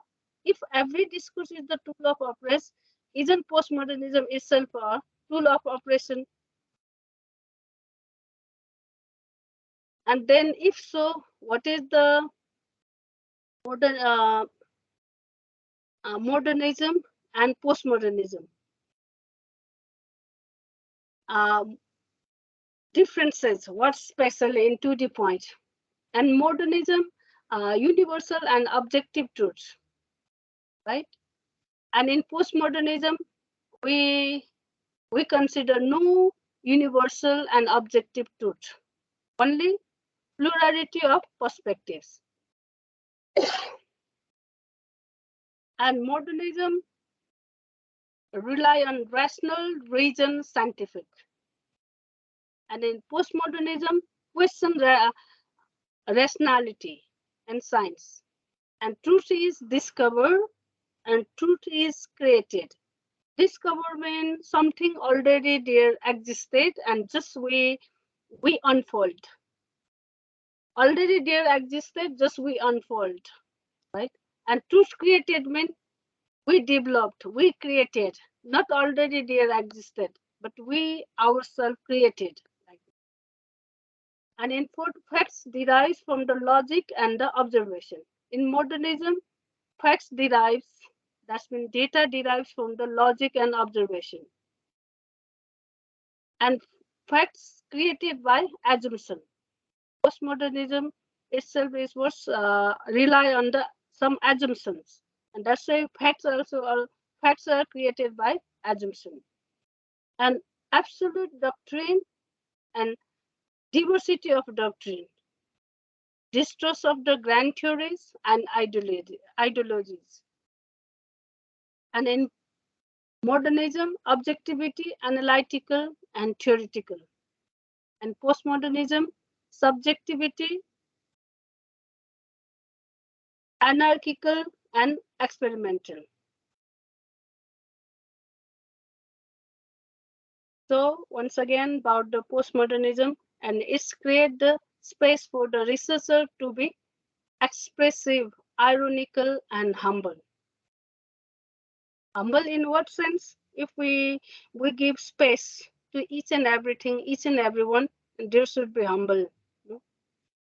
And then repute hierarchies of knowing by the shifting attention to the marginal over the privileged, to periphery over center, to the powerless over the powerful, and consider aesthetic dimension of knowledge and free the researcher from the bondage and the obligation to stick in the particular ways of doing research in the dominant tradition in the multicultural, multi-ethnic, and multilingual sociocultural context.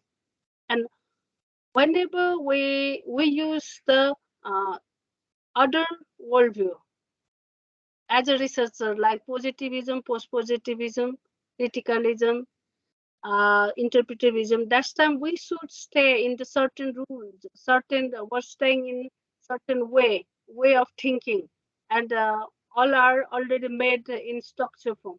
But when we researcher work in the from the study from the postmodernism worldview, and there is no bondage. We researcher is not necessary to stick on the any one theory. It brings to our attention the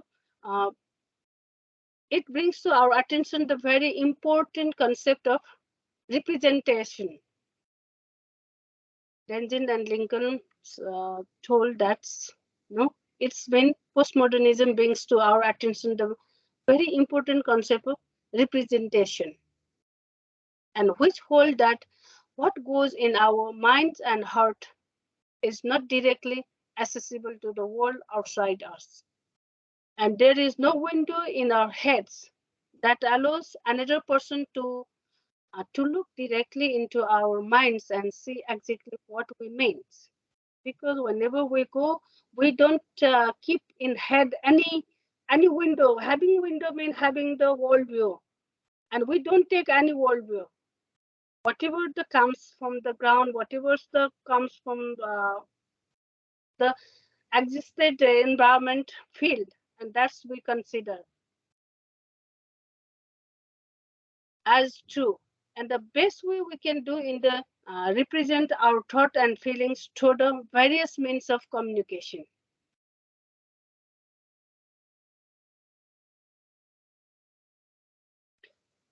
And postmodernism research paradigms we can consider, we can see in different way, and becoming aware of our capacity to feel is a way of discovering our humanity.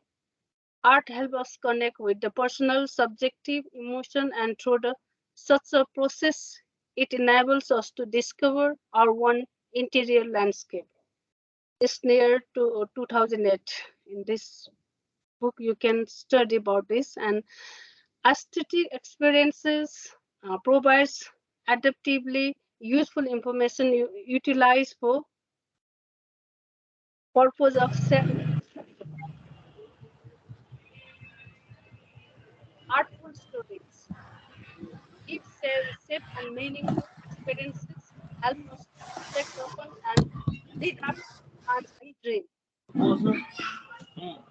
And according to knowledge and poet, the many fusions of the art and qualitative inquiry are changing the fact of social science research and opening possibilities for alternative perspective, modes, media, and genres through which to understand and represent the human condition. And if so, how we can categorize our ontology, epistemology, axiology, and methodology of this postmodernism. And theory of reality, that's ontology, is often a subjective objective reality emerges. Not only the 100% subjective, 100% objective, maybe in the more focus on subjective reality, but it's include the both subjective objective reality. And that's why participant between researcher and the communities or the individual is being studied. And theory of knowledge, what's in postmodernism view? And there are co-created findings with multiple way of knowing. Knowledge is co-created.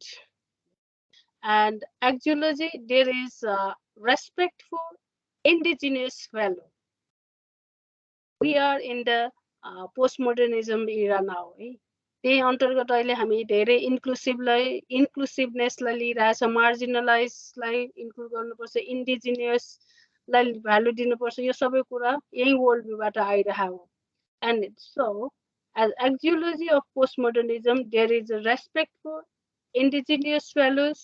Values need to be problematized and interrogated.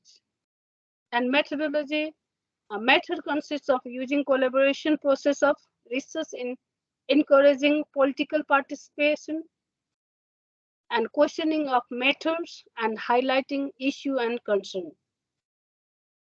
यही मेथडमा यही डिजाइनमा रहने भन्ने हैन कि. And it should highlighted the issues. Also political participant लाई include गर्न चाहिँ यसले बढी फोकस गर्छ. And postmodernism research paradigm's goal, what's the goal of this one? To disrupt the presumed primacy of any paradigm, especially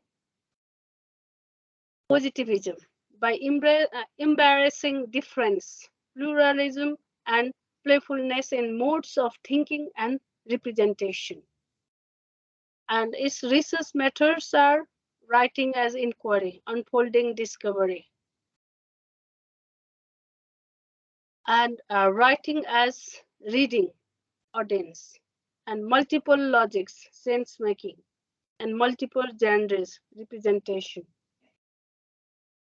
And modes of thinking are multiple logic, different logic we use here in the postmodernism research paradigm, according to Higgins. And other modes of representation, multiple genres are dialogical writing. We can write in different ways, and poetic writing, screenplay, visual images, in all different way we can express our research study or any text. And quality standards, is the story engaging, maybe dramatic, fun, or does the story seems true, or do we gain the emotional appreciation, and is our understanding more complex? How we can maintain the quality standards and answering these questions? And what are the, if so, then what are the postmodernism's worldview's limitation? And moral relativism. There's been no moral standpoint because, and it said everything, all are in decentral concept of, it's focus on concept of decentralization and concept of different way, and the concept of infinite way of interpretation. If so, there is no what, there is no right, no wrong.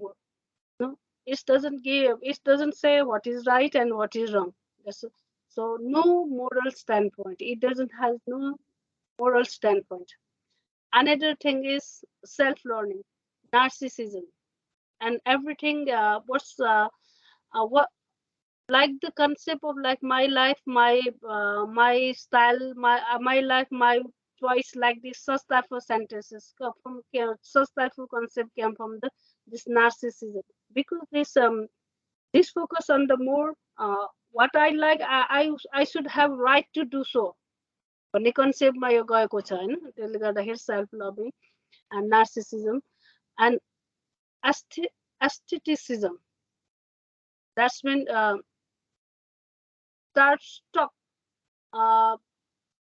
that's when what हरेक चिज यसैको लागि पढाउनको लागि ती पढाएपछि change आउनुपर्छ भन्ने छैन, यसैको लागि पनि हुन सक्छ भन्ने कन्सेप्टमा जाने. आर्ट गरे आर्टले केही मेसेज बोक्नुपर्छ भन्ने छैन, मलाई मन लाग्यो त्यही भएर यो आर्ट गरे. कुनै चिज गर्यो किन गर्यो भन्दाखेरि त्यसको रिजन चाहिँदैन, मलाई मन लागेकोले मैले यो गरेँ भन्ने खालको. This movement, this aestheticism, this is a kind of movement especially in the European arts, and we center in the doctrine that art exists for the sake of this beauty alone, and that it needs serve no political, no didactic or other purpose. हरेक चिज जे गरे पनि मलाई मन लागेर मन भएर गरे, यसबाट केही हुनुपर्छ यो कारणले गर्नुपर्छ भन्ने छैन भन्ने कन्सेप्टमा everything we can do whatever we like भन्ने sense. And its criticism of postmodernism, नम चम्स्कीले त यसको क्रिटिसाइज पोस्टमोडर्निजमको कसरी गरेको छ भने adds nothing to analytical or empirical knowledge. अर्को कुरा यो यति धेरै कम्प्लेक्स छ कि difficult to understand. Lack of explanatory capabilities beyond the testability and falsifiable. Testable कसरी हुन सक्छ, एभ्रिथिङ लाइक ट्रु गरेर इन्फाइनाइट वेलाई लिने, इन्फाइनाइट वे अफ इन्टरप्रिटेसन हुँदाखेरि गाह्रो हुन्छ. एन्ड अर्को चाहिँ यसो पोस्टमोडर्निस्ट thought has been criticized from 3 angles. First, it creates anarchy of interpretation, and second, truth is dependent on relativism, and third, criticize all the worldview perspectives but not provide an alternative solution. What it's mean? यसले सबै कुराको reject गर्छ, सबै कुराको reject गरेपछि which one is the right भन्दाखेरि right अघि नै मैले भने but the right one is not exist. भएको जति एक्जिस्टेन्स कुनै पनि वर्ल्ड भ्यूले कुनै पनि थ्योरीले नमान्ने रे, त्यसमै के त राम्रो थ्योरी भन्दाखेरि त्यो पनि छैन रे. यस्तो सेन्समा यसले यही चाहिँ राइट भन्दैन. And these are the some references I use. Any query?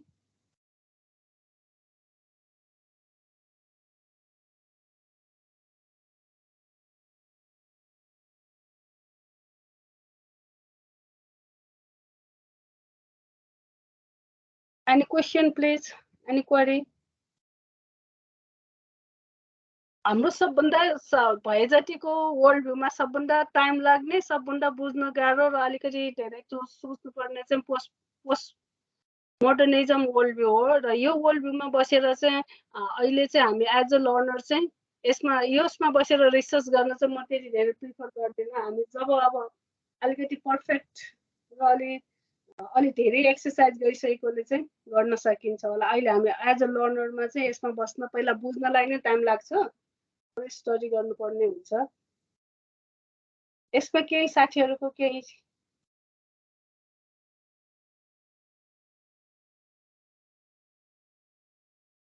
Sunita Gewali ma'am हजुरको केही छ?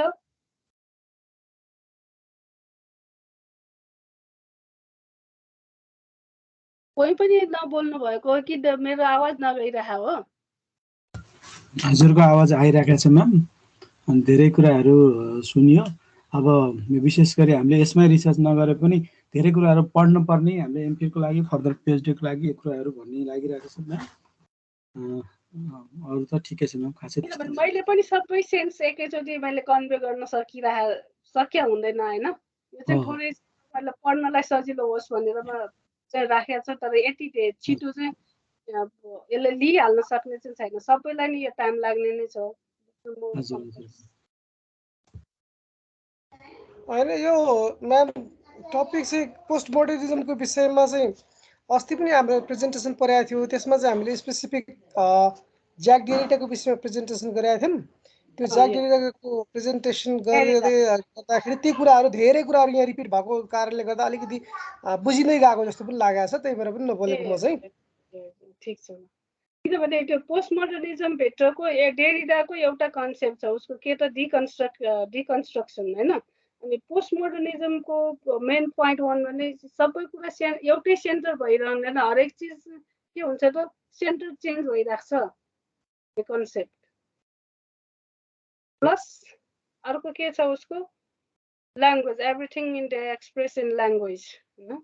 एन्ड ल्याङ्ग्वेज कसरी बन्छ, स्ट्रक्चरमा बन्छ। ल्याङ्ग्वेज कसरी, ल्याङ्ग्वेजले के everything can be express in language, but language itself words टेक्स्टले चाहिँ फेरि सबै मिनिङ दिइरहेको हुन्न भन्छ। कसरी त भन्दाखेरि हामीले जे सोच्छौँ एक्ज्याक्टली वर्ड लेख्नै सक्दैन भन्छ कि उसको इन्टरप्रेसन। त्यो बुक पढ्दाखेरि टाइम लगाएर पढ्नु सक्छ।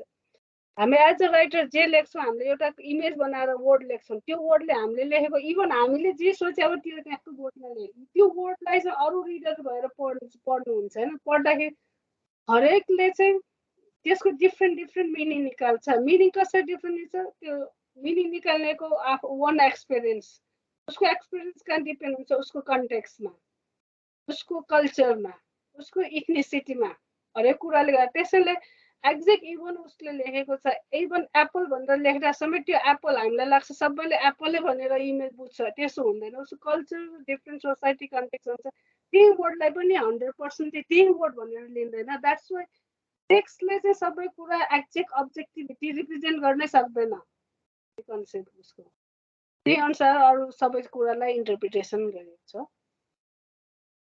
अनि यो सबै एज अ वर्ल्ड भ्यू हामीले स्टडी गरिरहेछौँ है। पछि टाइम लाएर गर्न सकोस् भनेर थोरै हामीले सबैलाई समेटेर लगेका छौँ। And different world view, many different world views are there according to our curriculum. हामीले मेन चाहिँ फोकस 4वटालाई गरेको है। त्यो चाहिँ 4-5वटालाई चाहिँ यो एकोर्डिङ टु आवर करिकुलममा फोकस भएर त्यो चाहिँ डिस्कस गरिरहेको। म्याम एउटा सानो क्वेसन थियो मलाई अलिक थोरै त्यो यसले के भन्यो भने एउटा सोसियली नलेज सोसियली कन्स्ट्रक्ट गर्न सकिन्छ पनि भन्यो। राइट, कन्ट्राडिक्सन त्यही त। अनि फेरि सेल्फ न्यारिसिजमको नि कुरा गर्यो, सेल्फ इम्पोर्टेन्ट हुन्छ पनि भन्यो होइन म्याम। यो अलिकति नलेज कन्स्ट्रक्सनको कुरामा यसले अलिकति यसको एक्ज्याक्ट त्यही त यो धेरै कम्प्लिकेट। यसले चाहिँ के अरे नलेज के अरे एभ्रिथिङ सोसाइटी कन्स्ट्रक्टेड हुन्छ। सोसाइटी भन्ने कन्सेप्ट के हो, सोसियल कन्स्ट्रक्सनबाट आएको चिज हो होइन। ल्याङ्ग्वेज कसरी बनिएको छ, सोसियल कन्स्ट्रक्टेड हो। यो ल्याङ्ग्वेज कसरी सोसाइटीबाट बनेर यो ल्याङ्ग्वेज बन्यो हो नि होइन। यसको मिनिङ सबै चाहिँ अनि के अरे सिमिलरली डिफ्रेन्ट कन्सेप्टहरू यो के भन्छ सोसियल कन्स्ट्रक्टेड। यो सबै सोसियल कन्स्ट्रक्टेड, तर त्यो जे चाहिँ सोसियल कन्स्ट्रक्टेड हो त्यो चाहिँ के भयो त, त्यो आफैमा चाहिँ फेरि सोसियल कन्स्ट्रक्टेड हो होइन। जस्तै क्याट, अहिलेको एक्जाम्पलमा क्याट भने त ल्याङ्ग्वेज हो नि, सिएटी क्याट, सोसियल, यो कन्सेप्ट चाहिँ सोसियल कन्स्ट्रक्टेड भयो होइन। सबैले यस्तो यस्तो क्यारेक्टराइज भएको जनावरलाई क्याट भन्ने भयो। यसो सबैले एउटैमा फलो गरेर क्याट भनेको यस्तो इमेज भनेर सोसियल कन्स्ट्रक्ट हो। तर क्याट आफै चाहिँ सोसाइटीले बनाएको हो त होइन नि। यस्तो सेल्फ कन्ट्राडिक्ट चिजहरू यसमा धेरै छन् होइन। अनि सिमिलरली न्युट्रन भन्ने यो साइन्टिफिक कन्सेप्ट न्युट्रन भनेको यसो क्यारेक्टर भएकोलाई चाहिँ हामी न्युट्रन भन्छ। त्यो सोसाइटीले गर्दाखेरि बनाएको कन्सेप्ट त हो नि। तर यो आफैमा सोसियल, तर न्युट्रन आफै सोसाइटीले हामीले बनाउँछौँ भनेर बनेको चिज हो त होइन नि।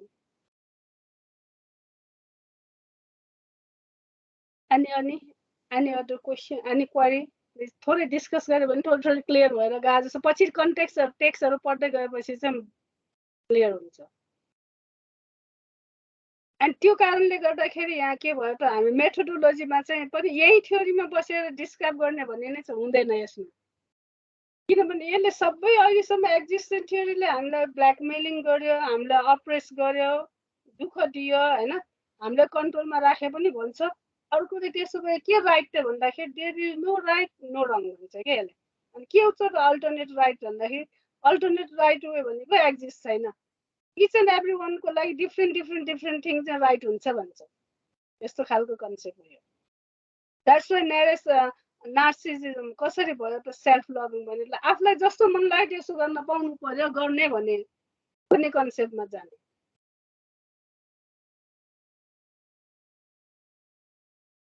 Any other query, please?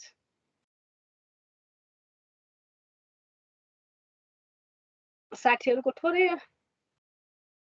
त्यसैले हामीले अहिलेसम्ममा qualitative researcher as a researcher हामी के गर्न सकिन्छ त different world view different window different lens लिएर हामी वर्ल्डमा एज अ रिसर्चर काम गर्न सकिन्छ होइन। आफ्नो आफ्नो त्यसको सबैको फ्रेमवर्क छ। तर post modernism as a post modernist researcher भयो भने उसले के पनि लिएर जाँदैन। हामी माइन्डमा यो राइट यो रङ के पनि लिएर जाँदैन। अनि कुन चाहिँ राइटलाई सपोर्ट गर्ने केलाई सपोर्ट नगर्ने त्यो पनि लिएर जाँदैन।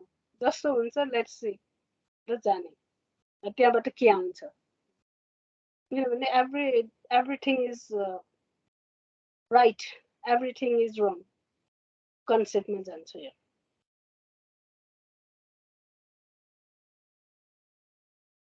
एक्सक्युज मी म्याम, यो हजुरले अहिले क्लासमा यो जुन क्लास चाहिँ प्रेजेन्ट गरिराख्नु भएको छ त्यो टपिकहरू हाम्रो मोडलमा अपलोड पनि भएको छ, बुकहरू रिलेटेड छ। बुक त सबै नै छ होइन, बुक त सबै छ। त्यो फोल्डर एक्स्ट्रा रिडिङमा फोल्डरमै सबै छ। अरू पनि मैले अपलोड गरेको छु। यो पावर पोइन्टहरू पनि राख्छु, पहिलाको पनि मैले राखिसकेको छु।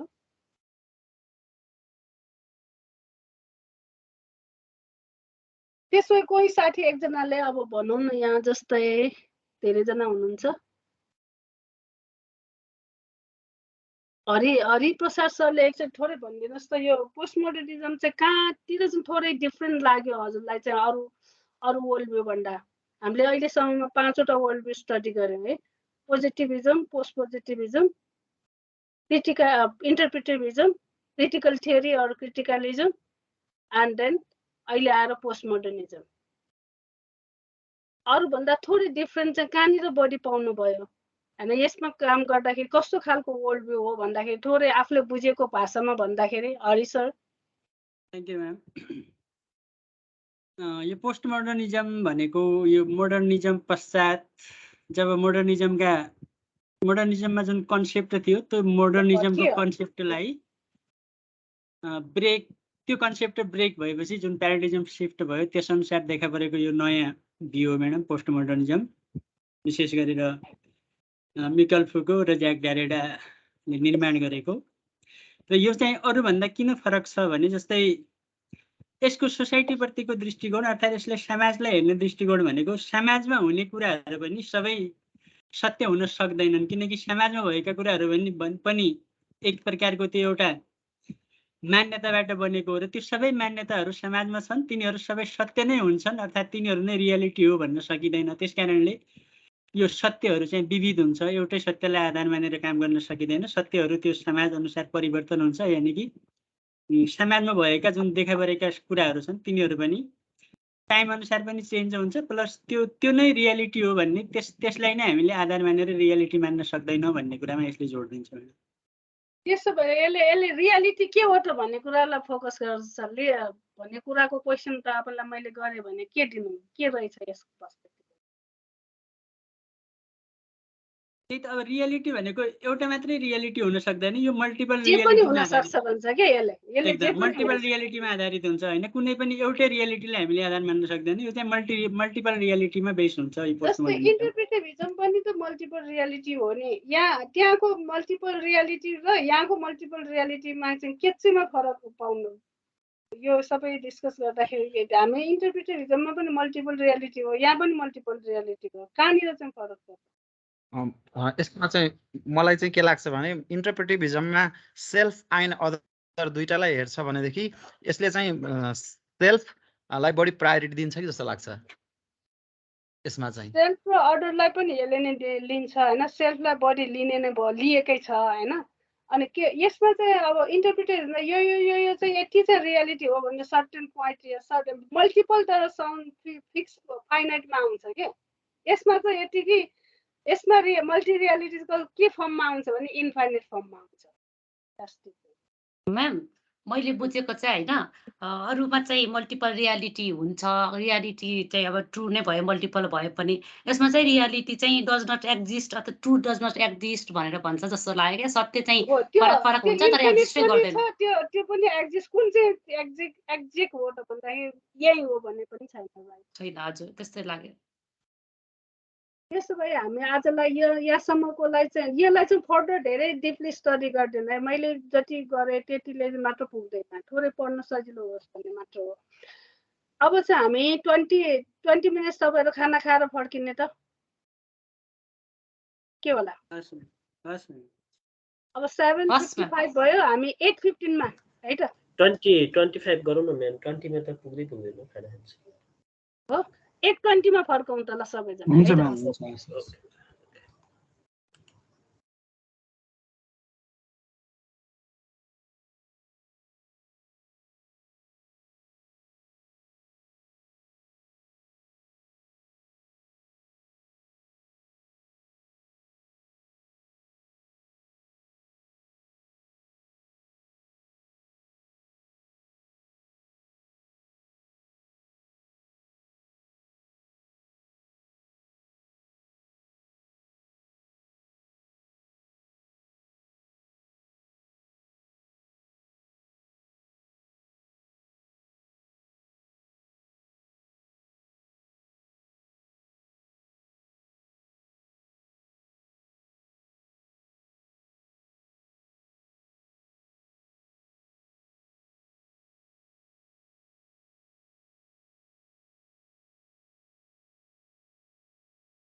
सबैजना आइसक्नु भएको रहेछ त म वेट गरिरहेको छु अब चाहिँ ओहो 21 नै भइसकेछ लेट्स सी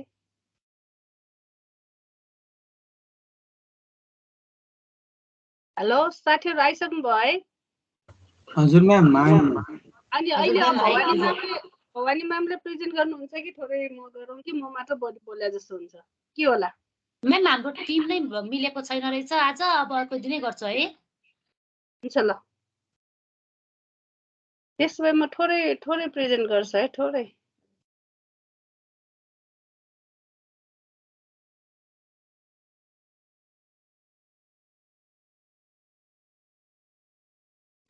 अहिले मेरो यो मेरो पावर पोइन्ट यो उ भइरहेछ है शेयर भइरहेछ है शेयर भइरहेछ अब हामी सबैले मास्टर डिग्रीसम्म ब्याचलरसम्म qualitative research methodology quantitative research methodology थोरै पढिसकेको कारणले आजको चाहिँ म थोरै सर्ट फर्ममा चाहिँ डिफ्रेन्सेस के हो from the different perspective different writer different अथर्सले कसरी डिफ्रेन्ट सोर्सेसले चाहिँ क्वालिटेटिभ एन्ड क्वान्टिटेटिभ रिसर्च मेथोडोलोजीको डिफ्रेन्सेसलाई कसरी डिफाइन गरेको छ आज त्यसमा बढी फोकस हुन् यति भएपछि चाहिँ त्यहाँ मोडुलको फर्स्ट युनिटमा राखेको मेटेरियल्सहरू हजुरहरूले स्टडी गर्नुभयो भने चाहिँ अनि यो क्लियर हुन्छ भनेर छोटोमा मात्र राखेँ मैले धेरै बोल्दाखेरि पनि क्लियर सुनिरहनु पनि गाह्रो होला है त्यही भएर मैले त्यसो सर्ट बनाएँ यसलाई ल क्वालिटेटिभ रिसर्च र क्वान्टिटेटिभ रिसर्च मेथोडोलोजी भन्दाखेरि चाहिँ थोरै आफूलाई लागेको कसैलाई थोरै भन्न मन लाग्छ भने हेरौँ त कसैले एकजनाले भनौँ त सबैले किनभने कतिले त यो रिसर्च मेथोडोलोजी पढाइराख्नु भयो होला होइन मास्टर डिग्री ब्याचलरदेखि नै छ qualitative research methodology quantitative research methodology थोरै म्याम यो क्वान्टिटेटिभ भनेपछि त यो अङ्कमा आउँछ होला होइन यो क्वान्टिटेटिभ भनेपछि चाहिँ र क्वालिटेटिभ भनेको चाहिँ पर्सेप्सन धारणा विचार त्यसमा आउने होला जस्तो लाग्छ मलाई क्वान्टिटेटिभ रिसर्च मेथोडोलोजी चाहिँ हामी जब वर्ल्ड भ्यू हामीले 5 टाइप्सको वर्ल्ड भ्यू स्टडी गर्छौँ पोजिटिभिजममा रहेर स्टडी गर्नलाई चाहिँ हामी क्वालिटेटिभ हामीले आफ्नो पर्सपेक्टिभ वर्ल्ड भ्यू चाहिँ हामीले रिसर्च प्याराडिम चाहिँ पोजिटिभिजम लिँदाखेरि पोस्ट पोजिटिभिजम लिँदाखेरि चाहिँ हामी क्वालिटेटिभ रिसर्च मेथोडोलोजी युज गर्छौँ है अनि जब चाहिँ हामी कुनै रिसर्चलाई चाहिँ वर्ल्ड भ्यू पहिला पढेर मेथोडोलोजी पढ्नुपर्ने कारण त्यही हो मेथोडोलोजी जस्तै हामीले वर्ल्ड भ्यू चाहिँ यो रिसर्च गर्दा म यो वर्ल्ड भ्यूमा रहन्छु अथवा क्रिटिकलिजम वर्ल्ड भ्यूमा रहन्छु अथवा म इन्टरप्रिटेभिजम वर्ल्ड भ्यूमा रहेर रिसर्च गर्छु अथवा म अर्को यही दुईटामा स्पेसली यो दुईटा क्रिटिकल थ्योरी वर्ल्ड भ्यूबाट अथवा क्रिटिकलिजम वर्ल्ड भ्यूबाट अथवा क्रिटिकलिजम प्याराडिममा रहेर अथवा म इन्टरप्रिटेभिजम प्याराडिममा रहेर रिसर्च गर्छु भनेर तपाईँले त्यो वर्ल्ड भ्यूमा बस्ने बित्तिकै चाहिँ क्वालिटेटिभ रिसर्च मेथोडोलोजी युज गर्नुपर्ने हुन्छ हजुर अनि यो क्रिटिकल रिसर्चमा चाहिँ फेरि हाम्रो दुवै यो मिक्स मेथड हुन्छ यसमा चाहिँ क्वान्टिटेटिभ क्वालिटेटिभ दुवै मिक्स हुन सक्छ भन्ने थियो हैन त्यो क्रिटिकल थ्योरी गर्दाखेरि त्यो दुईटै गर्न सक्छौँ हामी हो दुईटै गर्न सक्छौँ तर बडी प्रभाव चाहिँ त्यसको के हो त क्वालिटेटिभ हुन्छ क्वान्टिटेटिभमा हामीले रिजल्ट निकालेर त्यसलाई डिस्क्रिप्सन गरेर त्यो पर्सेप्सनहरु बुझ्नको लागि चाहिँ फेरि क्वान्टिटेटिभ पनि मिसाउन सक्छौँ नि हैन एउटै रिसर्चमा अनि तब अब यो पोस्ट मोडर्निजम वर्ल्ड भ्यूमा बस्यो भने हामीसँग यो एउटै मात्र way of thinking way of collecting data न क्वालिटेटिभ क्वान्टिटेटिभ सबै मिसाएर अझ मिसाएर अथवा डिफ्रेन्ट वेले आफ्नो वेले जाने भयो उसले कुनै पनि नलिने हुँदाखेरि त्यसले गर्दा हाम्रा वर्ल्ड भ्यू म कुन वर्ल्ड भ्यूमा बसेर रिसर्च गर्छु भने कन्फर्म भएपछि अनि हामी चाहिँ क्वालिटी मेथोडोलोजीमा जाने क्वालिटेटिभ क्वान्टिटेटिभ अनि क्रिटिकलिजममा चाहिँ हामी बोथ मिक्स मेथडमा जान्छौँ तर अब मिक्स चाहिँमा एकदम 100% हुनुपर्छ भन्ने पनि छैन किनभने उसले अब्जेक्टिभिटीलाई लिने हो नि त्यसले गर्दा मिक्स पनि हुनसक्छ मिक्समा पनि बढी क्वालिटेटिभ क्वान्टिटेटिभ लेस पार्ट हुनसक्छ पोस्ट मोडर्निजममा छ भने हामी क्वालिटेटिभ क्वान्टिटेटिभ रिसर्च गर्ने भन्ने हुन्न यसमा मिक्स प्लस रिसर्चर आफै फ्री भेरी फ्री कुनै पनि थ्योरीमा नबस्ने भएपछि होइन जसरी पनि गएर कन्भिन्स गर्ने हुनु पर्यो अथवा कन्भिन्स हुनुपर्छ भन्ने पनि छैन भन्ने भयो यसले त होइन जे छ म यसले यही ल्याउनु पर्छ भन्ने छैन जसै पनि जान सक्छौँ भन्ने उयो हुने भयो है अब यो दुईटा रिसर्च एस्पेक्ट यो रिसर्च दुईटा मेथोडोलोजी भित्रको डिफरेन्सेस त्यो पनि डिफ्रेन्ट सोर्सेसको एन्ड डिफ्रेन्ट अथरको बारे थोरै स्टडी गर्यो भने पछि तपाईँहरू आफै अवेर जान सक्नुहुन्छ यसमा चाहिँ डिस्कभर आइडिया क्वालिटेटिभ हामी स्पेसली के को लागि गर्छौँ त यसको कमन पर्पज दुवैको कमन पर्पज क्वालिटेटिभमा चाहिँ डिस्कभर आइडियाज गर्ने क्रिएट आइडिया गर्ने होइन डिस्कभर आइडियाज डिस्कभर भनेको अलरेडी त्यहाँ भएको चिज निकाल्ने हो क्रिएटेड भनेको नभएको चिज बनाउने हो यसमा चाहिँ भएकै चिजलाई डिस्कभर गर्ने already there just hidden and make explore and with the general research objects त्यही सेन्समा चाहिँ कमन पर्पज के हो त यो दुईटा भन्दाखेरि thesis test hypothesis or scientific research question solve गर्ने अथवा हाइपोथेसिस टेस्ट गर्ने क्वान्टिटेटिभमा त्यो खालले गयो भने हामी क्वान्टिटेटिभ रिसर्च मेथोडोलोजी युज गर्छौँ एप्रोचमा चाहिँ हामी कसरी जान्छौँ त भन्दाखेरि अब क्वालिटेटिभमा अब्जर्भ एन्ड इन्टरप्रिटेड अब्जर्भेसन गर्ने त्यसलाई इन्टरप्रिटेसन गर्ने अर्कोमा हामी क्वान्टिटेटिभमा कसरी जान्छौँ मेजर गर्छौँ अथवा टेस्ट गर्छौँ हाइपोथेसिसमा जान्छौँ टेस्ट गर्छौँ साइन्टिफिक रिसर्च क्वेसनमा जान्छौँ त्यो कुनै त्यसलाई चाहिँ स्पेसिफिक मेजरमेन्ट गर्न सक्ने स्ट्याटिक्स गर्ने एनालाइसिस गर्ने can be present in number digit त्यो फर्ममा लाने अनि यसको चाहिँ डेटा कलेक्सन एप्रोच चाहिँ क्वालिटेटिभमा अनस्ट्रक्चर ओपन इन्डेड क्वेसनरहरू फ्री फर्म भयो होइन डेटा कलेक्सन अघि नै a kind of inquiry narrative inquiry is research design under the qualitative research methodology त्यो हुँदाखेरि उहाँले अघि भन्नुभयो डायरिजहरू युज गर्ने फोटोजहरू युज गर्ने होइन इन्टरभ्युजहरू युज गर्ने एनडेफ्ट इन्टरभ्युजहरू यो सबै अनस्ट्रक्चर फर्ममा फ्री फर्म यही हुनुपर्छ भन्ने छैन के को लागि डेटा कलेक्सनको लागि डिफ्रेन्ट वेजहरू डिफ्रेन्ट टुल्स युज गर्न सक्छौँ and a structure response categories provided different way different जे पनि आन्सर आउने गरी जान्दैनौँ क्वान्टिटेटिभ हुँदाखेरि क्वान्टिटेटिभ मेजरमा डेटा कलेक्सन एप्रोच के हुन्छ स्ट्रक्चर फर्ममा कि क्वेसन आयो कि त्यो लिकर स्केल जस्तै डिफ्रेन्ट एक्जेक्ट एन्सर आउने स्ट्रक्चर फर्ममा चाहिँ हामी टुल्सहरू बनाएर त्यसलाई युज गर्छौँ रिसर्च इन्डिपेन्डेन्स कस्तो हुन्छ त क्वालिटेटिभमा चाहिँ research is intimately involve result are subjective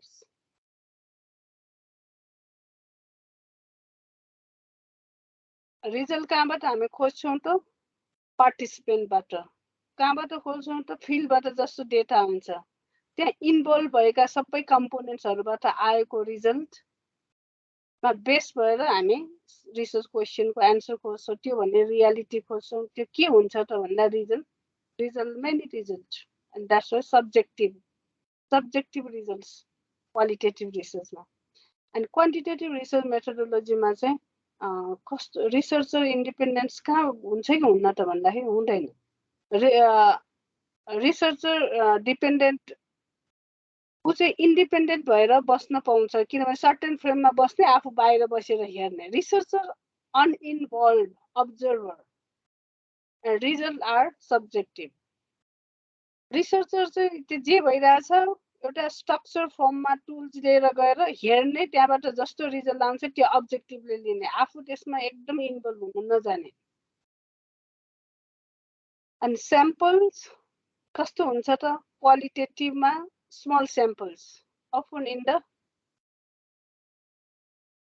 natural setting small sample जस्तै अहिलेको एक्जाम्पलमा नेरेटिभ इन्क्वायरीमा 6-7 जनाको हामी ग्रुप बनाउँछ भनेर अघि भन्नुभएको थियो त्यो के हो अ काइन्ड अफ स्मल यो त एउटा different research design are under the qualitative research methodology त्योभित्रको एउटा अघि साथीले प्रेजेन्ट गर्नुभएको हो त्यस्तै हामी पछि फेरि विस्तृत रूपमा अरू बाँकी भएका पनि हुँदै जान्छ तर एज अ होलमा चाहिँ जेनेरिक फर्ममा चाहिँ यसको स्याम्पलिङ क्वालिटेटिभ रिसर्चमा चाहिँ स्याम्पलिङ चाहिँ स्मल हुन्छ जहिले पनि 1 2 3 एकजना नै हुनसक्छ 4 5 6 त्यसो लेस देन 10 15 त्यसो जस्तै जिन पियाजेले आफ्नो रिसर्च गर्दा आफ्नै छोराछोरीहरू 3 जना थिए 3 जना जन्मिँदै आफ्नै बच्चाहरूको 3 जनाको स्टडी गरेर त्यत्रो मेटा थ्योरी निकाल्यो उसले हैन लर्निङ थ्योरिज सबै उसको आफ्नो 3टा बच्चाहरूको इन्डिभिजुअल स्टडी गरेर निकालेको थ्योरी हो बिग थ्योरी त्यसरी पनि आउँछ बिग थ्योरी बनाउनु पर्यो भन्दैमा के अरे एकदम ठुल्ठुलो स्याम्पल लिनुपर्छ भने हैन भने उसको क्वालिटेटिभ रिसर्च मेथोडोलोजीबाट उसले आफ्नै 3टा बच्चाबाट के गरेको स्टडी गर्दाखेरि त्यत्रो cognitive learning theories world wide recognize theory develop गर्यो त्यसो नै हुन्छ अनि क्वान्टिटेटिभ रिसर्चमा चाहिँ स्याम्पल कस्तो हुन्छ त लार्ज हुन्छ and to produce generalization result large sample use गरेर त्यसको रिजल्ट चाहिँ जेनरलाइजेसन गर्न सकिने भने can use apply anyway anywhere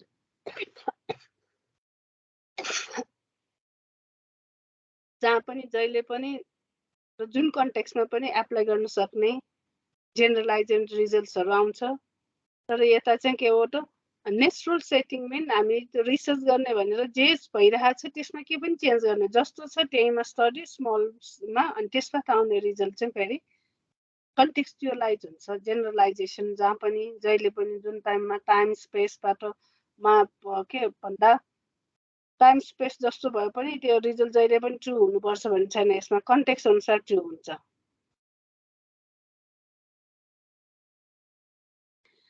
फेरि अर्को सोर्सबाट हामीले सोर्सबाट आएको अर्को डिस्कसन यही एभ्री टाइम इच अदर चाहिँ ओभरल्यापिङ हुँदै पनि मैले किन देखाइरहेको छु भने अलिकति छिटो बुझ्न सजिलो होस् कि भनेर वे अफ इन्टरप्रिटेसन फरक छ त्यसले गर्दाखेरि comparison of qualitative and quantitative रिसर्चमा चाहिँ पर्पज दुवैको के हो त अघिकै कुरा आयो तैपनि थोरै सजिलो होला कि पढ्नु बुझ्नलाई भनेर क्वालिटेटिभमा आउँदाखेरि to understand and interpreted social interpretation social interaction understand र इन्टरप्रिटेड सोसियल त्यसलाई फोकस गर्छ अर्कोमा के गर्ने क्वान्टिटेटिभमा यसले त्यस hypothesis look at cause and effect at to make the prediction यो सबै रिजल्ट आएर पछि प्रिडिक्सन गर्न सक्ने के राम्रो के नराम्रो कसरी जाने भन्ने यता चाहिँ कसरी जाने भन्दाखेरि के छ एज इट इज बडी त्यसलाई चाहिँ अन्डरस्ट्यान्ड गर्ने र त्यो जे भइरहेछ त्यसलाई इन्टरप्रिटेसन गर्ने क्वालिटेटिभ रिसर्चमा पर्पज त्यहाँनिर रहन्छ एन्ड ग्रुप स्टडिजमा अघिकै कुरा आयो smaller and not randomly selected qualitative रिसर्चमा हामी स्याम्पलिङ गर्नु पर्दाखेरि स्मलर हुन्छ त्यो कसरी गर्ने भन्दा ऱ्यान्डमली सेलेक्ट गर्दैनौँ हामी पर्पजफुली सेलेक्ट गर्छौँ आफ्नो रिसर्च क्वेसन आफूले जे पर्पज राखेको छ त्यो फुलफिल हुन सक्ने क्यान्डिडेट खोज्नु पर्यो एनडेफ इन्टरभ्यू लिने भनेको त्यो नेपाली भाषाबाट लिनुपर्ने सपोज कुरा गरे नेवारी भाषाबाट मलाई एनडेफ इन्टरभ्यू लिने त्योसँग नेवारी कल्चरसँग रिलेटेड कुरा मैले स्टडी गर्न खोजिँदैछु अनि त्यसमा चाहिँ ऱ्यान्डमली लिँदाखेरि नेवारी नै एउटा शब्द बोल्न नि नजाने सेन्स पनि नबुझ्ने न के अरे कल्चर पनि थाहा नहुने त्यस्तोवाला नेवार पार्टिसिपेन्ट मैले सेलेक्ट ऱ्यान्डमली सेलेक्ट गर्दा त्यस्तो पर्यो भने त्यहाँबाट अब इन्फर्मेसन आउँछ त आउँदैन नि होइन त्यसैले जहिले पनि क्वालिटेटिभ रिसर्च गर्दाखेरि ऱ्यान्डमली सेलेक्ट गर्दैनौँ हामी पर्पजफुली हुन्छ तर यो क्वान्टिटेटिभ गर्दाखेरि चाहिँ हामी लार्ज नम्बरमा गर्छौँ अनि ऱ्यान्डमली सेलेक्टेड गर्छौँ किनभने there are many sampling way of sampling different types of way of sampling छ होइन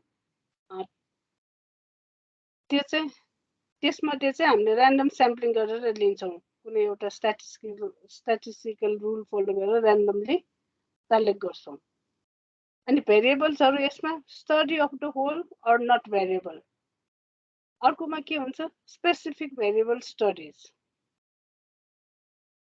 एन्ड टाइप्स अफ डेटा कलेक्सनमा यता क्वालिटेटिभमा वर्ड्समा हुनसक्छ, इमेजेस हुनसक्छ, अब्जेक्टिभ्स हुनसक्छ, डायरिज हुनसक्छ, आर्ट हुनसक्छ, जे पनि हुनसक्छ होइन, त्यस डिफ्रेन्ट वे। तर टाइप अफ डेटा कलेक्सन यता क्वान्टिटेटिभमा जाँदाखेरि चाहिँ numbers and statistics in the numerical form. Form of data collected, qualitative data such as open-ended response, interviews, participant observation, field notes and reflection. यो सबै चाहिँ यो फर्ममा चाहिँ हाम्रो डेटा कलेक्सन गरिन्छ। ओपन-ended responses फर्ममा interviews as a interviews and participant observation, field notes or reflection. यो सबै चाहिँ form of data. अर्को चाहिँ quantitative data based on precise measurements using structure and validated data collection instrument. एकदमै टुल बनाउँदै हामी कसरी बनाउँछ त त्यसमा एक्ज्याक्ट आन्सर हुने क्वेसन आन्सर हाम्रो रेस्पोन्डेन्ट्सहरूले धेरै सोच्न नपरोस्, त्यहाँ भएका अप्सनबाट एउटामा टिक गर्न सक्ने अथवा कुनै नम्बरमा टिक गर्ने, कुनै नम्बर भन्ने, कुनै वर्ड भन्ने, एक्ज्याक्ट आन्सर आउने, त्यो खालले हामी जान्छौँ। त्यसो भए mode quantitative mode and qualitative मोडमा एजम्सनहरू के रहन्छ त? क्वान्टिटेटिभमा चाहिँ हामी social facts have an objective reality, objective reality clear भयो हैन? Primacy of method and variable can be identified and relationship measure and ethic, that's mean outside point of view. Researcher बाहिर बसेर के भइरहेछ हेर्ने, तर यता क्वालिटेटिभमा emic insider point of view, emic researcher आफै के हुने त्यो जे बारे स्टडी गर्ने त्यसैको being a participant. जस्तै नेपाल ओपन युनिभर्सिटी यो MPhil सम्बन्धी स्टडी कसरी टिचिङ लर्निङ पेडागोजी अनलाइनले कसरी गइरहेछ भन्ने स्टडी गर्नु छ भने यही विद्यार्थी भएकै आफै रिसर्चर आफै कि त विद्यार्थी आफै अथवा नभए पनि विद्यार्थी बनेर यसैको एउटा पार्टिसिपेन्ट यो सिस्टमको एउटा मेम्बरको रूपमा रहेर इनसाइड पोइन्ट्स अफ भ्यू त्यहाँ रहेर उसले स्टडी गर्ने, हरेक जे बारे स्टडी गर्ने हो त्यसमा इन्भल्भ भएर। And variables are complex and difficult to measure, and primacy of subject matter and reality is social constructed. यता चाहिँ के हुने भयो अब्जेक्टिभ रियालिटी, एक्ज्याक्ट जे हुनुपर्ने त्यही आउँछ। यता चाहिँ के हो सोसियल कन्स्ट्रक्टेड। अनि क्वान्टिटेटिभ मोडमा चाहिँ क्वान्टिटेटिभ मोडमा पर्पज के हो त? अघिकै कुरा हो, धेरै नयाँ केही छैन। जेनरलाइजेबिलिटी हुनु पर्यो, जहाँ पनि apply every way any way होइन, beyond the time and space त्यो ट्रुथ हुन्छ भन्ने कुरामा लिएर गर्ने भयो। त्यसैपछि त्यस्तो ट्रुथ हुन्छ भने त्यसबाट प्रिडिक्सन गर्ने एन्ड क्याजुअल एक्सप्लानेसन। तर क्वालिटेटिभ मोडमा जाँदाखेरि के हुने भयो पर्पज हाम्रो contextualization and findings couldn't be the generalizable and इन्टरप्रिटेसनमा जोड दिने and with not for the prediction, यो रिजल्ट यस्तो आउँदा अर्को यस्तो हुन्छ भनेर हामी प्रिडिक्सन जे छ त्यो इन्टरप्रिटेसन गर्छौँ। Understanding actors perspective,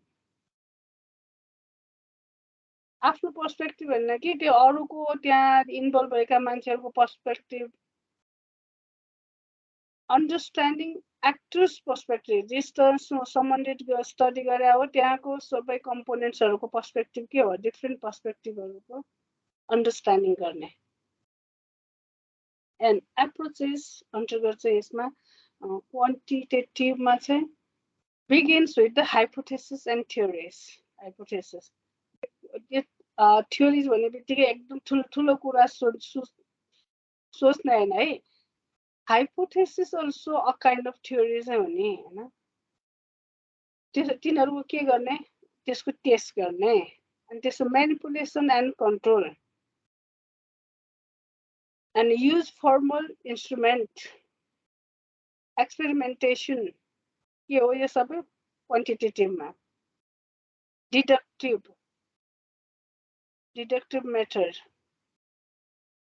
already truth assumptionहरु फ्याक्ट्समा टिक्दै टिक्दै अननोनतिर जाने हैन and component analysis 6 consequence the norm and reduce data to numerical indices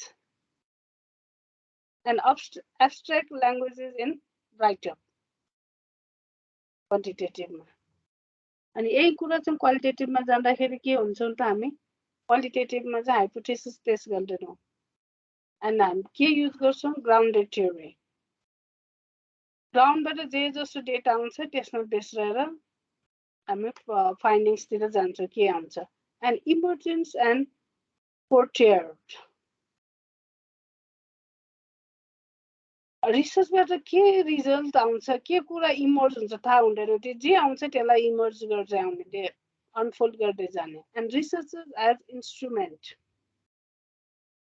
and quantitative research we use formal and structured tools to collect the data तर क्वालिटेटिभमा जाँदा चाहिँ researcher आफै quality instrument researcher आफै चाहिँ research tool हो यो कुरा चाहिँ एकदम नबिर्सिने है भोलि पर्सि कभरको रिसर्च टुल के हो भनेर क्वालिटेटिभ गर्दा सर्टेन अब in the unstructured interview guidelines यस्तो सर्टेन चिज त होला डायरिजहरू हुनसक्छ रिसर्च टुल्स तर यति हुँदा पनि जहिले पनि क्वालिटेटिभ रिसर्च मेथोडोलोजीमा अथवा रिसर्च गर्दा चाहिँ सबभन्दा स्ट्रङ टुल भनेको रिसर्चर आफै एन्ड रिसर्चर्स एज इन्स्ट्रुमेन्ट यो कुरा चाहिँ कहिले पनि बिर्सनुहुन्न आफूलाई पनि डिफेन्स गर्दाखेरि के यति टुलले पुग्छ भन्दाखेरि त्यस्तो होइन रिसर्चर आफै टुल्स हो त्यसैले रिसर्चर चाहिँ मोर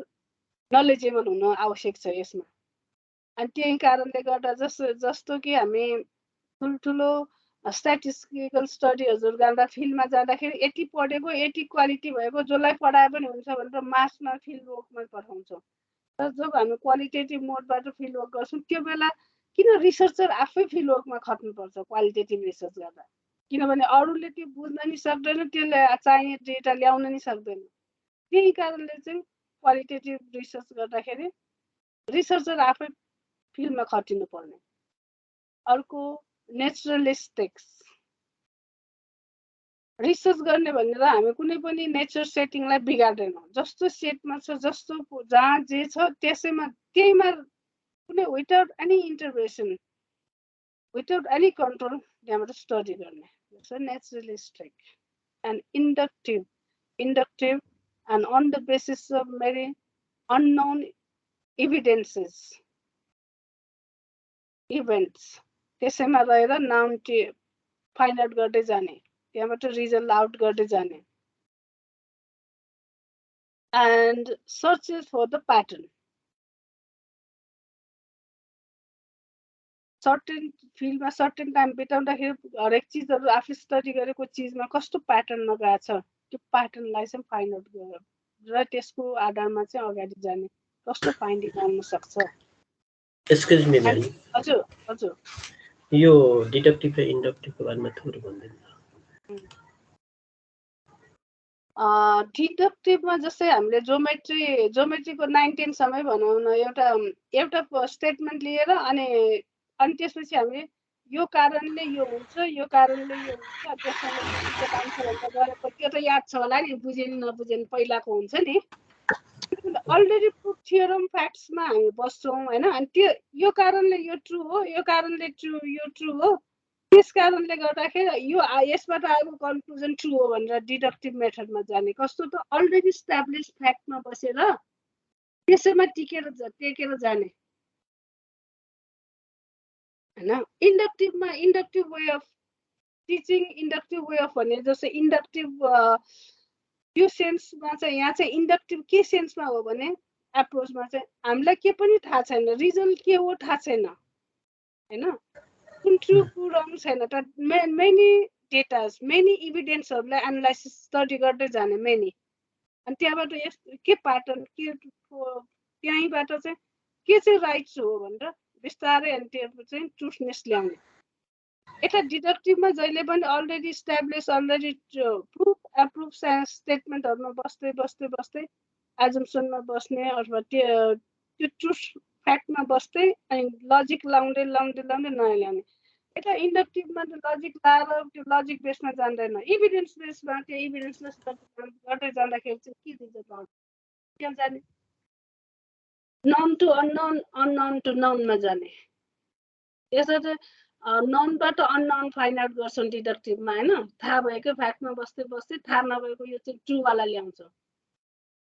यहाँ चाहिँ इन्डक्टिभमा चाहिँ हामीलाई के पनि थाहा छैन, त्यही अननोनमा स्टडी गर्दा गर्दै गर्दै त्यसबाट रिजन एउटा फ्याक्ट फाइन्डिङ निकाल्ने। पुरै मैले बुझाएँ होला, तर पछि फेरि पनि आफूले पनि स्टडी गर्ने है। Thank you, ma'am. And it seeks pluralism and complexity qualitatively. And किन त्यस्तो हो त अलरेडी पनि हैन, multiple realities, multiple way of interpretation, and so and then make minor use of numerical indices. Make minor use of numerical indices. इन्डिसेसहरू हामीले एकदमै थोरै use गर्छौँ, त्यो थोरै कुन फर्ममा युज गर्छ, न्युमेरिकल फर्ममा थोरै युज गर्छ। युजै नगर्ने भन्ने होइन, थोरै हुनसक्छ, कुनै बेला युज नहुन नि सक्छ न्युमेरिकल। अनि तर हामी त्यो कोडिङहरू गर्छौँ, त्यस्तो वर्डहरू लिन्छौँ, त्यो अ काइन्ड अफ न्युमेरिकल जस्तै पनि हो त्यो, तर हामी यसमा थोरै इन्डिसेसहरू थोरै युज गर्छौँ।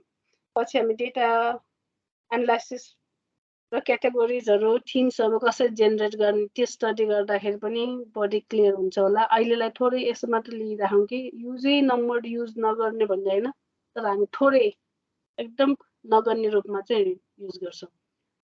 अनि यताको चाहिँ एब्स्ट्र्याक्ट ल्याङ्ग्वेज इन राइटअप केमा त क्वान्टिटेटिभमा, त्यहाँ चाहिँ न्युमेरिकल फर्ममा नम्बर्सहरू आउने भयो होइन।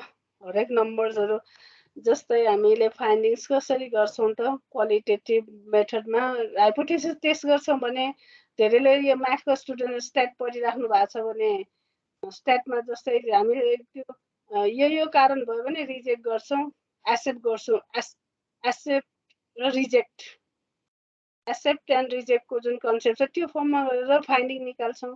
अनि हेल्थका स्टुडेन्ट्सहरू मैले त धेरै जसो यो हेल्थ सम्बन्धी रिसर्च हस्पिटलतिर गर्ने रिसर्च चाहिँ सबै क्वान्टिटेटिभमै बढी देख्छु क्वालिटेटिभ भन्दा। कुनै क्वालिटेटिभ पनि छ तर मोस्ट अफ देम क्वालिटेटिभ नै क्वान्टिटेटिभ देखिरहेको हुन्छौँ।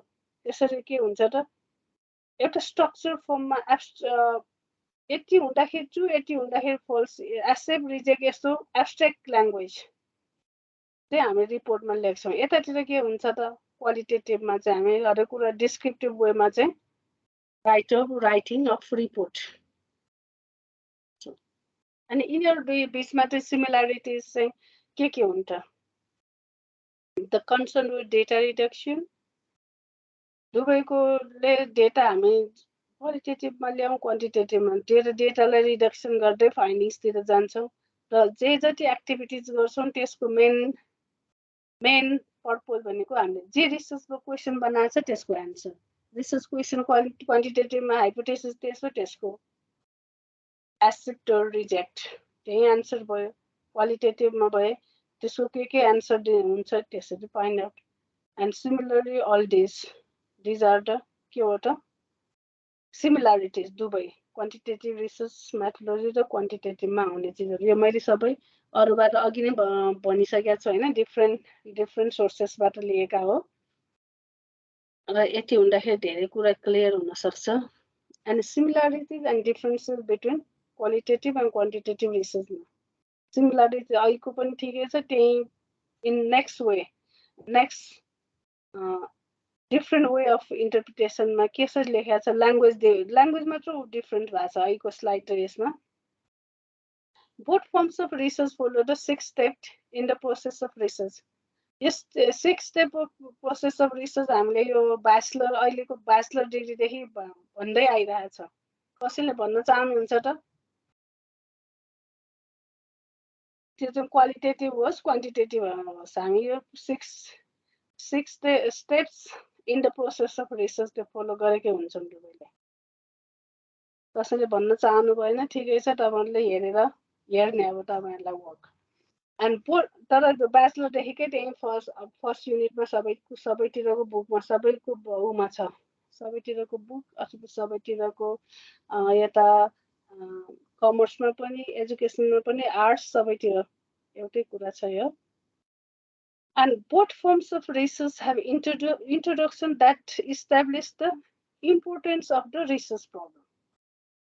And both forms of research use the interviews and observation. These are the similarities. Here the research process step both same. Research problem generating same process, and then data collection goes the observation and interview same, but the form of interview and observation only different. क्वालिटेटिभमा हामी त्यसलाई in structure फर्ममा लान्छौँ, यता क्वान्टिटेटिभमा जाँदाखेरि त्यसलाई structure फर्ममा तर दुवैमा इन्टरभ्यू र अब्जर्भेसन युज गर्छौँ। डिफ्रेन्सेसमा चाहिँ qualitative data collected in more close indeed and quantitative data collect is more close indeed structure फर्ममा। क्लोज इन्डेड कस्तो त सर्टेन अप्सन दिएर त्यही भित्रबाट आन्सर आउनु पर्ने गरेर। Qualitative data collection is more open ended, that's mean and respondents have space to express their one. आफूले आफ्नो कुरा पनि राख्न पाउने आफ्नो वेले। यतातिर के गर्छ हामी अप्सन 4वटा भित्रैबाट आन्सर दिनुपर्छ, 3वटा भित्रैबाट दिनुपर्छ, 5वटा भित्रैबाट दिनुपर्छ भनेर क्लोज इन्डेड फर्ममा दिन्छौँ। यतातिर तपाईँको विचार के होला, तपाईँलाई कस्तो लाग्छ, तपाईँको फिलिङ के हो भनेर क्वेसन गर्ने बित्तिकै अनि त्यहाँ उसले केही पनि चुज गर्नु परेन, आफ्नो कुरा राख्दै लानु पाउने भयो। That is open ended. And quantitative data analysis is based on the statistics होइन। हामी धेरै जस्तो यो एसपीएसएस युज गर्ने भन्छ, mean median mode and standard deviation SPSS is a different way or different software use गर्छौं के को लागि डेटा एनालाइसिस को लागि। क्वालिटेटिभ डेटा एनालाइसिस मा चाहिँ के गर्छौं त हामीले त्यहाँ रेस्पोन्डेन्ट्सले कस्तो खालको ल्याङ्ग्वेज युज गर्यो, के टेक्स्टहरु भन्ने, कस्तो वेले एक्सप्रेस गर्यो, यो सबै कुराको एनालाइसिस गर्छौं। And quantitative reporting has a set structure and qualitative data reporting is more flexible. किनभने रिपोर्टिङ लेख्दा पनि क्वालिटेटिभमा चाहिँ यस्तो फर्ममा यो रिपोर्ट यसरी आउनुपर्छ हुन्छ, स्ट्रक्चर फर्ममा हुन्छ। तर क्वालिटेटिभमा चाहिँ different researchers have different way of presenting the research report. त्यसमा चाहिँ अलि एकदम एक्ज्याक्ट फर्म हुनुपर्छ भन्ने छैन, चेन्ज गर्न थोरै त्यसमा फ्लेक्सिबिलिटी चाहिँ ल्याउन सकिने। एप्रोचेसमा पनि अब यसमा कुनै खास नयाँ मैले देख्दिनँ हैन। जस्तै क्वालिटेटिभ रिसर्चमा हामी एक्सन रिसर्च आजभोलि असाध्यै हामी धेरै टिचिङ क्लासरुम टिचिङ यो एक्सन रिसर्च धेरै युज गरिरहेको हुन्छ हैन। पार्टिसिपेन्ट एक्सन रिसर्च भनेर अति धेरै हाम्रो यो एजुकेसन म्यानेजमेन्ट सिस्टमतिर अझै धेरै युज गरिरहेको हुन्छौँ। यो सबै चाहिँ क्वालिटेटिभ रिसर्च एप्रोच भित्र आएका कुराहरू। अनि त्यससँगै केस स्टडी रिसर्च यो क्वालिटेटिभ अन्तर्गत, एथनोग्राफी पछि हामी धेरै डिटेलमा यिनीहरू सब पढ्छौँ। अहिलेलाई फेरि यस के हो भनेर धेरै अगाडि नजाउँ, पछि फेरि आउँछ यो grounded theory, semiotics, discourse analysis,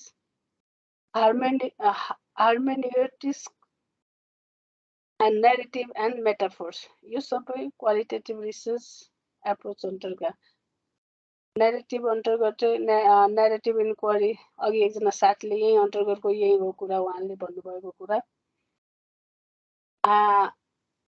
quantitative अघिको साथीलाई मैले एउटा कुरा भन्नै बिर्सेछ, त्यो सबै आज आएको क्रिटिकल एनालाइसिस गरेर दिएको सजेसन फिडब्याकलाई चाहिँ हामी सबैको फिडब्याकलाई चाहिँ एड्रेस गरेर अनि त्यसपछि यो फर्स्ट युनिटमा मैले प्रेजेन्टेसन जहाँ राख्ने फोल्डर बनाएको छु त्यसमा चाहिँ अपलोड गरिदिने है।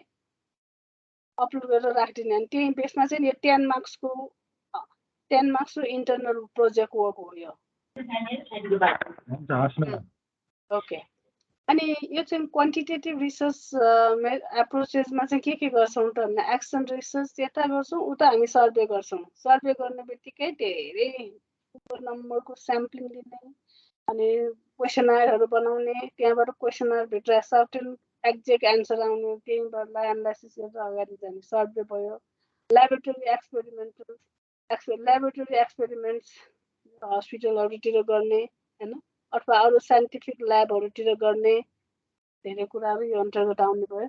And simulation and mathematical modelling and structural equation modelling and statistical analysis र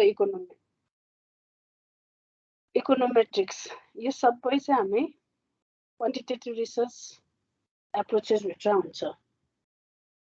अनि यो the major four paradigm excluding post modernism भित्र यो सबै कुरा पहिलाको डिस्कसनको यो चाहिँ अलि राम्रो कन्साइज फर्ममा छ भनेर मैले यो मिलमान 2010 को यहाँ यो प्रेजेन्ट मात्र गरेँ। अब यसलाई डिस्कस नगरौँ, धेरैचोटि गरेको गर्दा पछि फ्री टाइममा हेर्नु।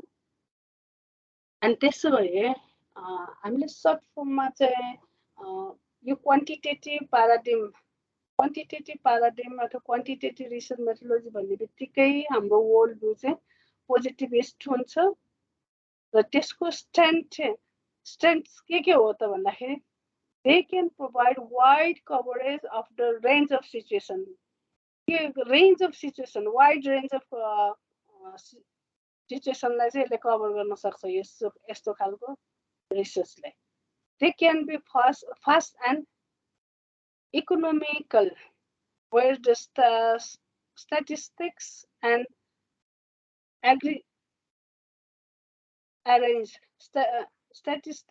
arrange from large sample, there may be considerable relevance to policy decision. हामीले पोलिसी डिसिजन सम्बन्धी स्टडीहरू गर्नु पर्यो भने त्यसले के गर्नुपर्छ, wide range of population, wide range of areas, places cover गर्नुपर्ने हुन्छ। त्यस्तो बेलामा चाहिँ हामीलाई यो क्वान्टिटेटिभ रिसर्चले चाहिँ हेल्प गर्छ। किनभने पोलिसी डिसिजन गर्नु छ, 3-4 जनालाई मात्र सोधेर स्याम्पलिङको रूपमा लिएर सकिन्न त्यस्तो केसहरूमा चाहिँ, त्यो बेला चाहिँ यो गर्नुपर्ने हुन्छ। यो नै यसको के हो, स्ट्रेन्थ हो क्वान्टिटेटिभ रिसर्चको। यसको विकनेस के हो त? क्वान्टिटेटिभ रिसर्च प्याराडिम अथवा क्वान्टिटेटिभ रिसर्च मेथोडोलोजीको विकनेस के हो त भन्दाखेरि the methods use tend to be rather inflexible and artificial. किनभने त्यहाँ चाहिँ चेन्ज गर्ने केही पनि उपाय नराखेको हुन्छ, त्यसले गर्दाखेरि फ्लेक्जिबल बनाउनै सकिन्न होइन। अनि आर्टिफिसियल हुने बडी अनि इन्फ्लेक्जिबल, यो चाहिँ यसको विकनेसेसको रूपमा लिन सकिन्छ। यसलाई स्ट्रङको रूपमा पनि लिन सकिन्छ, तर अब यसलाई धेरै चाहिँ अब थोरै यसमा केही चेन्ज गर्नु पर्यो भन्ने लागि पनि गर्न नसकिने। And they are not very effective in understanding process or the significant that people attach to action, and they are very helpful in generating theories. They are not very helpful in generating theories. And because they focus on what is or what has been recently, they make it hard policymaker to infer what change and action should take place in the future. पोलिसीमेकरलाई policy डिसिजनको लागि त हामीले यो गर्न सकिने पर्यो तर यसले चाहिँ प्रोसेसलाई ध्यान दिनु। प्रोसेस कुनै पनि कुराको प्रोसेसमा जाने बित्तिकै डिपली जानुपर्ने हुन्छ, कज एन्ड इफेक्ट खोज्नुपर्ने हुन्छ। त्यहाँ इन्टरकनेक्टेड भएका सबै कम्पोनेन्ट्सहरूको भ्यू लिनुपर्ने हुन्छ। यस्तो नलिने, त्यो लिन नसक्ने हुँदाखेरि चाहिँ यसलाई चाहिँ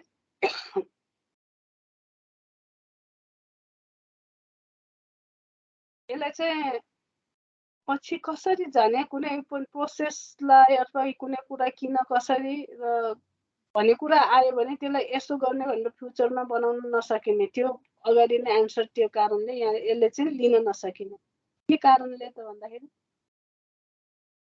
वाटलाई फोकस गरेर एक्जेक्ट क्वेसन खोजेर अगाडि जाने स्ट्रक्चर फर्ममा जाने कारणले गर्दाखेरि यो कुरामा चाहिँ यसले डिसिजन फ्युचर डिसिजन यसो हुनुपर्छ यसो प्रोसेस यसरी करेक्सन गर्नुपर्छ भन्ने कुराको चाहिँ एन्सर नहुन्छ यो चाहिँ यसको विकनेस त्यसो भने चाहिँ अनि अर्को क्वालिटेटिभ प्याराडिमलाई चाहिँ फिनोमिनोलोजिकल प्याराडिम पनि भनिन्छ यो वर्डहरू याद गरिराख्नुहोस् यसको स्ट्रेन्थ भनेको के हो त भन्दा data gathering method seems more as natural than artificial data gathering त हामीले अघि नै भने केमा हामी कहाँ रिसर्च गर्छौँ त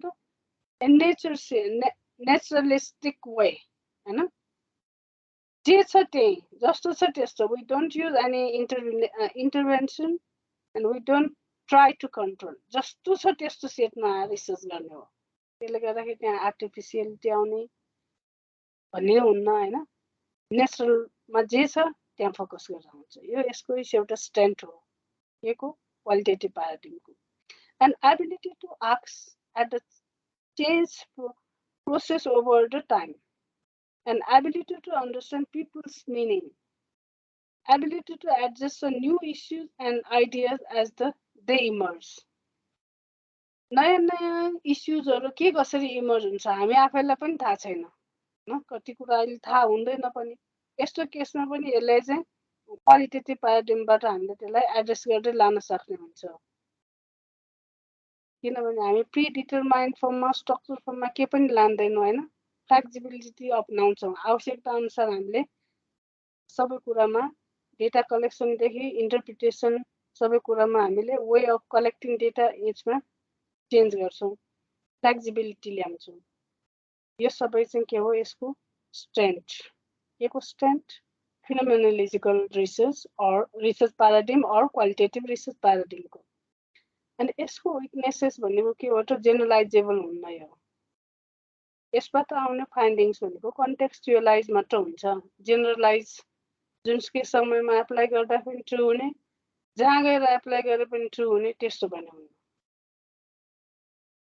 data collection can be tedious and required more resources अघि पनि भने रिसर्चर आफै जानुपर्छ डेटा कलेक्सन गर्न त्यो पनि एक दुईचोटि गरेर हुन्न कुनै पनि एन्सर भर्बली खोज्नुपर्छ उसको एन्सर यही हो करेक्ट कसरी थाहा पाउने यति धेरै जस्तै कोही मान्छेले कुनै केही क्वेसनलाई यस भन्छ कुनै बेलामा नो भनिदिन्छ कुनै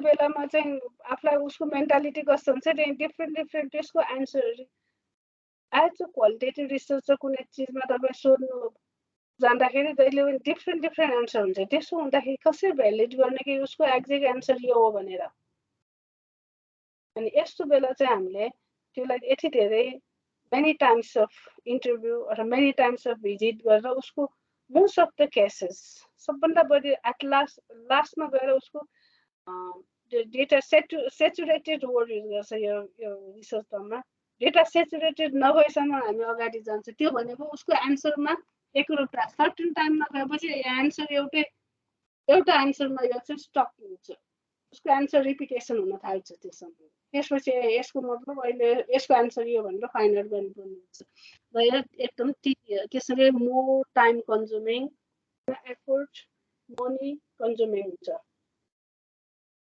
and analysis and interpretation of data may be more difficult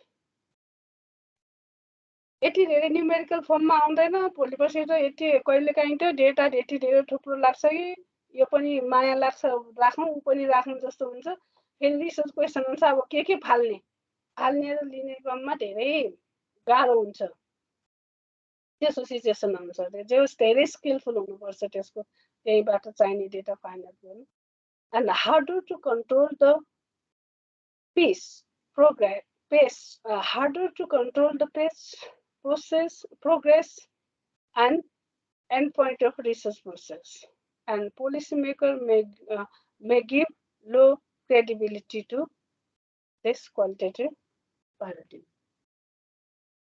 यसमा चाहिँ थोरै तपाईहरुको मतलब what is qualitative research what is quantitative नगइकन हजुरहरु सबै यो लेभलमा आएपछि के डिफरेन्स के सिमिलरिटिज के स्ट्रेन्थ के विकनेस गर्दाखेरि अब आफै त्यहाँ भएको मेटेरियल्सहरु चाहिँ धेरै नै स्टडी गर्नुपर्छ है एटलिस्ट के क्रेसवेलको बुक पढिदिनुस् त्यहाँ राखेका मध्ये हैन अनि की रिडिङ बुक्समा जुन हामी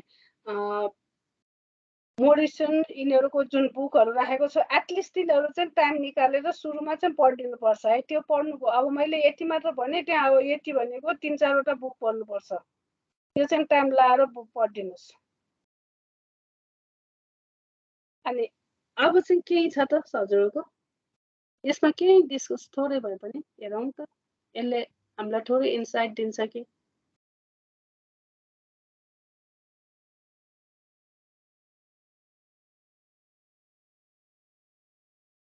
यो सबै मेरो आफ्नोबाट हैन मैले डिफ्रेन्ट ठाउँबाट खोज्दै राख्दै सोर्स सहित राखिदिएको छु ताकि तपाईहरुलाई पछि पढ्नलाई सजिलो होस् भनेर मैले यस्तो गरेको यो सबै यिनीहरू यो अक्सफोर्डको यो पियर्सनको यसरी गर्दा अब यति हुँदाखेरि त्यहाँ भएको मेटेरियल स्टडी गर्नुभयो भने चाहिँ धेरै छिटो बुझ्नुहुन्छ यति भन्दै मैले तपाईहरुलाई मैले फ्लोर छोडे आजको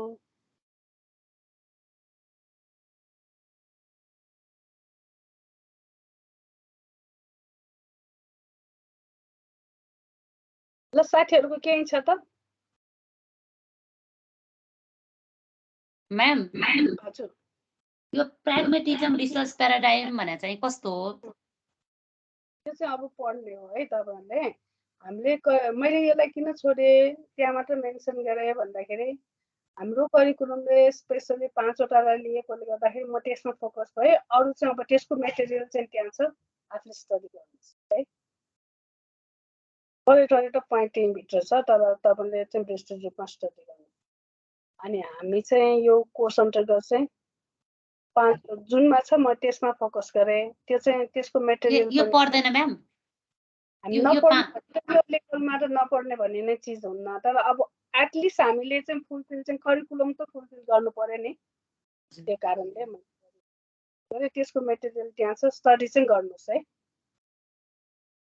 थ्यांक यू अनि अरु साथीहरुको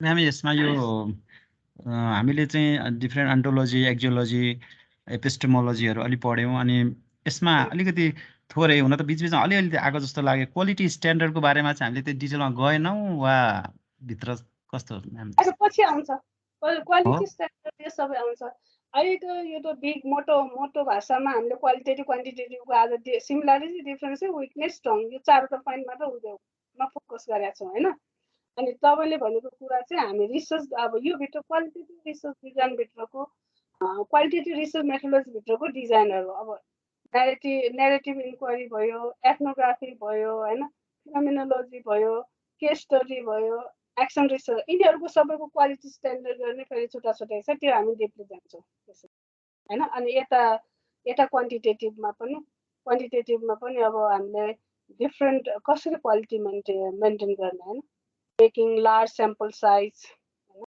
युजिङ प्रिसाइज रिसर्च टुल्स यसरी सबै त्यो सबै फेरि त्यो कुन अनुसार जाने हो कुन स्ट्याटिस्टिकल टुल युज गर्छौँ त्यही अनुसार त्यसको टिपले जान्छौँ आज त यो त भद्दा रूपमा मोटो एनालाइटिकल जस्ट 4 पोइन्टमा सबैलाई राखेर हामीले जस्ट स्टडी त्यसको बारे थोरै ब्रोडली व्याख्या गरेको भयो अब यसलाई माइन्युटली एकदम जानलाई त अब तपाईहरुले स्टडी गर्दै गएपछि र हामी पछिको कोर्समा पछिको युनिट्समा आउँछौँ अब आउँछ हामी डेटा कसरी कलेक्सन गर्ने लिटरेचर रिभ्यू कसरी गर्ने त्यसपछि अनि डिजाइनहरु कसरी युज गर्ने र त्यो डिजाइन भित्र काम गर्दा डेटा एनालाइसिस कसरी गर्ने राइट अप कसरी गर्ने यो सबै अब अघि म्यामले 6 वटा भन्नुभएको यिनीहरु नै हो म्याम जस्तै 6 वटा अघि म्यामले त्यो त हैन त त्यो त हैन हैन है यो त उपाय छ नि हाम्रो ब्याचलर डिग्री सबैमा पढाउने व्यवस्थित 6 स्टेप अफ रिसर्च के अरे रिसर्च प्रोसेस त म्याम हजुर त्यो thank you ma'am thank you के भन्छ इन्ट्रोडक्सन रिभ्यू अफ लिटरेचरहरू त्यो हो त हजुर हजुर हजुर अनि त्यो मेथोडोलोजीहरू इन्टरप्रिटेसन अफ डाटा भन्छ नि अलराइट त्यो त त्यही हो त्यो 6 स्टेप हो अनि त्यही यिनीहरूमा गर्नु हामी के अरे जुन गरे पनि त्यो 7-6वटा स्टेप त युज गर्नै पर्यो हैन म त 5वटा भन्दा पुर्याएन क्या म्याम त्यही भएर खोज्नु त मैले पनि त्यही भने म्याम मैले पनि त्यही स्टेपहरूलाई 6 स्टेप भने हो अनि इन्ट्रोडक्सन होइन म्याम हो। Review of literature methodology interpretation of data अनि कन्क्लुजन त्यति होइन र एउटा के छुट्यो टपिक छोड्यो होला नि म्याम हजुर हजुर प्रब्लम रिसर्च प्रब्लम सुरुमा आइडेन्टिफाई गर्नु पर्यो नि त्यही टपिक छुट्यो होला त्यो त इन्ट्रोडक्सन भित्र गइहाल्छ सबै फेरि त्यहाँभित्र थुप्रै कुराहरू सुरुमा त कन्सेप्ट डेभलप गर्नुपर्छ राइट यहाँ सुनिता पराजुली म्याम भन्नुभयो हो के पहिला त आइडेन्टिफाई हुनु पर्यो नि क्वेसन हैन प्रब्लम आइडेन्टिफिकेसन त फर्स्टमा हुनु पर्यो त्यसपछि हामीले चाहिँ लिटरेचर रिभ्यूहरू गर्दै जानुपर्छ अनि त्यसपछि हामीले चाहिँ अब लिटरेचर रिभ्यू गरिसकेपछि अब्जेक्टिभ्सहरू सर्च गरेर रेडी गर्नु पर्यो त्यसपछि मात्रै मेथोडोलोजीहरू आउँछ ठिक छ ल त्यसो भए अब साथीहरूलाई चाहिँ मैले के दिएँ भने यो युनिट 1 को चाहिँ टाइम लगाएर आफ्नो टाइम कन्भिनियन्ट टाइम अनुसार यो चाहिँ हाम्रो online and principle of adult लर्निङमा चाहिँ हामी यतिभित्र यो गर भन्दैनौँ हजुरहरूले हामीले मेटेरियल राखिदिएका छौँ त्यसलाई चाहिँ टाइम मिलाएर स्टडी गरिदिनु पर्यो अब सेकेन्ड विक अब अर्को विकदेखि चाहिँ हामी युनिट 2 मा जान्छौँ अनि साथीहरूले चाहिँ आफ्नो नाम अनुसारको चाहिँ त्यो प्रेजेन्टेसन तयार गर्दै जानु अहिले तपाईँहरूले प्रेजेन्ट गर्नु भएन भने आफैलाई भार पर्छ जस्तै आज दुर्गा सरले 10 मार्क्सको उहाँको वर्कसिट नि होइन त्यो दुर्गा सर सँगसँगै अरूको पनि अलिअलि प्लस हुँदै गइरहेको छ यो त रेकर्ड हुँदै जान्छ दुर्गा सरले त्यहाँ राख्नुहुन्छ त्यस्तै गरी अरू साथीहरूले पनि छिटो छिटो आफ्नो टाइममा छिटो छिटो भनेर धेरै छिटो नै गर्न आवश्यक छैन आफूले टाइम स्टडी डिपली अन्डरस्ट्यान्डिङ गर्ने किनभने यो भने हामी भनेको कस्तो हो भने टिचर भनेर टिचर माथि स्टुडेन्ट्स तल होइन already having lots of knowledge expertise भएका मान्छेहरूको लर्निङ होइन एडल्ट लर्निङ प्रिन्सिपल भनेकै के हो त अनि त्यो हामी नलेज मेकिङ गरिरहेका छौँ कसरी त समटाइम्स चेन्जिङ द रोल्स अब जब तपाईँ प्रेजेन्ट गर्नुहुन्छ अरू एज अ स्कलर एन्ड तपाईँले आफ्नो भ्यूहरू दिने हो त्यो कारणले गर्दाखेरि अहिलेदेखि डिपली स्टडी गरेर आफ्नो पोइन्टमा समटाइम्स टिचरको भूमिकामा म के गर्छु होइन आफूले कसरी प्रेजेन्ट गर्न सकिन्छ कसरी नयाँ कुराहरू आफूले दिने किनभने यहाँले सिकाउने भनेन होइन यहाँ त के हो त कोलेबोरेसनमा काम गरेर अन्डरस्ट्यान्डिङ लेभल बनाएर नलेज क्रिएट गर्दै जाने हो लास्टमा कसरी नलेज क्रिएट हुन्छ यो सबै डिस्कसन गरेर तपाईँहरूले थेसिस गर्नुहुन्छ रिसर्च गर्नुहुन्छ त्यहाँबाट त्यसले गर्दाखेरि अहिले चाहिँ सेकेन्ड विकमा अब नेक्स्ट क्लासमा चाहिँ म युनिट 2 मा जान्छु हजुरहरूले जे छ पहिलाको साथीहरूले त्यो प्रिपेयर गर्दै जानु है त र अनि साथीहरूले आफ्नो कन्भिनियन्ट टाइममा त्यहाँ भएका मेटेरियल चाहिँ at least extra reading material time छ भने पढ्नु नत्र कि रिडिङ मेटेरियल पढ्ने जुन दिइरहेछौँ त्यो चाहिँ एटलिस्ट पढ्नै पर्छ है त्यति भएपछि त्यो चाहिँ अलिक सिरियसली पढिदिनुहोस् किनभने 80 मात्र भनेकोले पुग्दैन आज यस डिस्कसन गर्दाखेरि यहाँ पढ्ने यस्तो रहेछ भने पढ्दाखेरि चाहिँ अलि अन्डरस्ट्यान्डिङ बनाउन सजिलो हुन्छ हजुर आफै डिपली नगई चाहिँ त्यो भ्याउँदैन यो जुन कभर गर्नुपर्ने छ त्यो चाहिँ नभ्याउँछ ल त्यसमा यति भन्दै आजलाई गुड नाइट गरौँ त हस् ma'am good night good night है अनि मैले एटेन्डेन्स लिइरहेको छु त्यहाँ राखिरहेको छु किनभने तपाईँहरूलाई इभिडेन्स दिन हामीले इन्टरनल मार्क्सहरू दिन नहुने हुन्छ त्यो कारणले गर्दाखेरि सकेसम्म तपाईँहरूलाई मार्क नपाओस् भनेर सबभन्दा बढी प्रेजेन्ट भएको बेलामा गरिरहेको छु मैले एटेन्डेन्स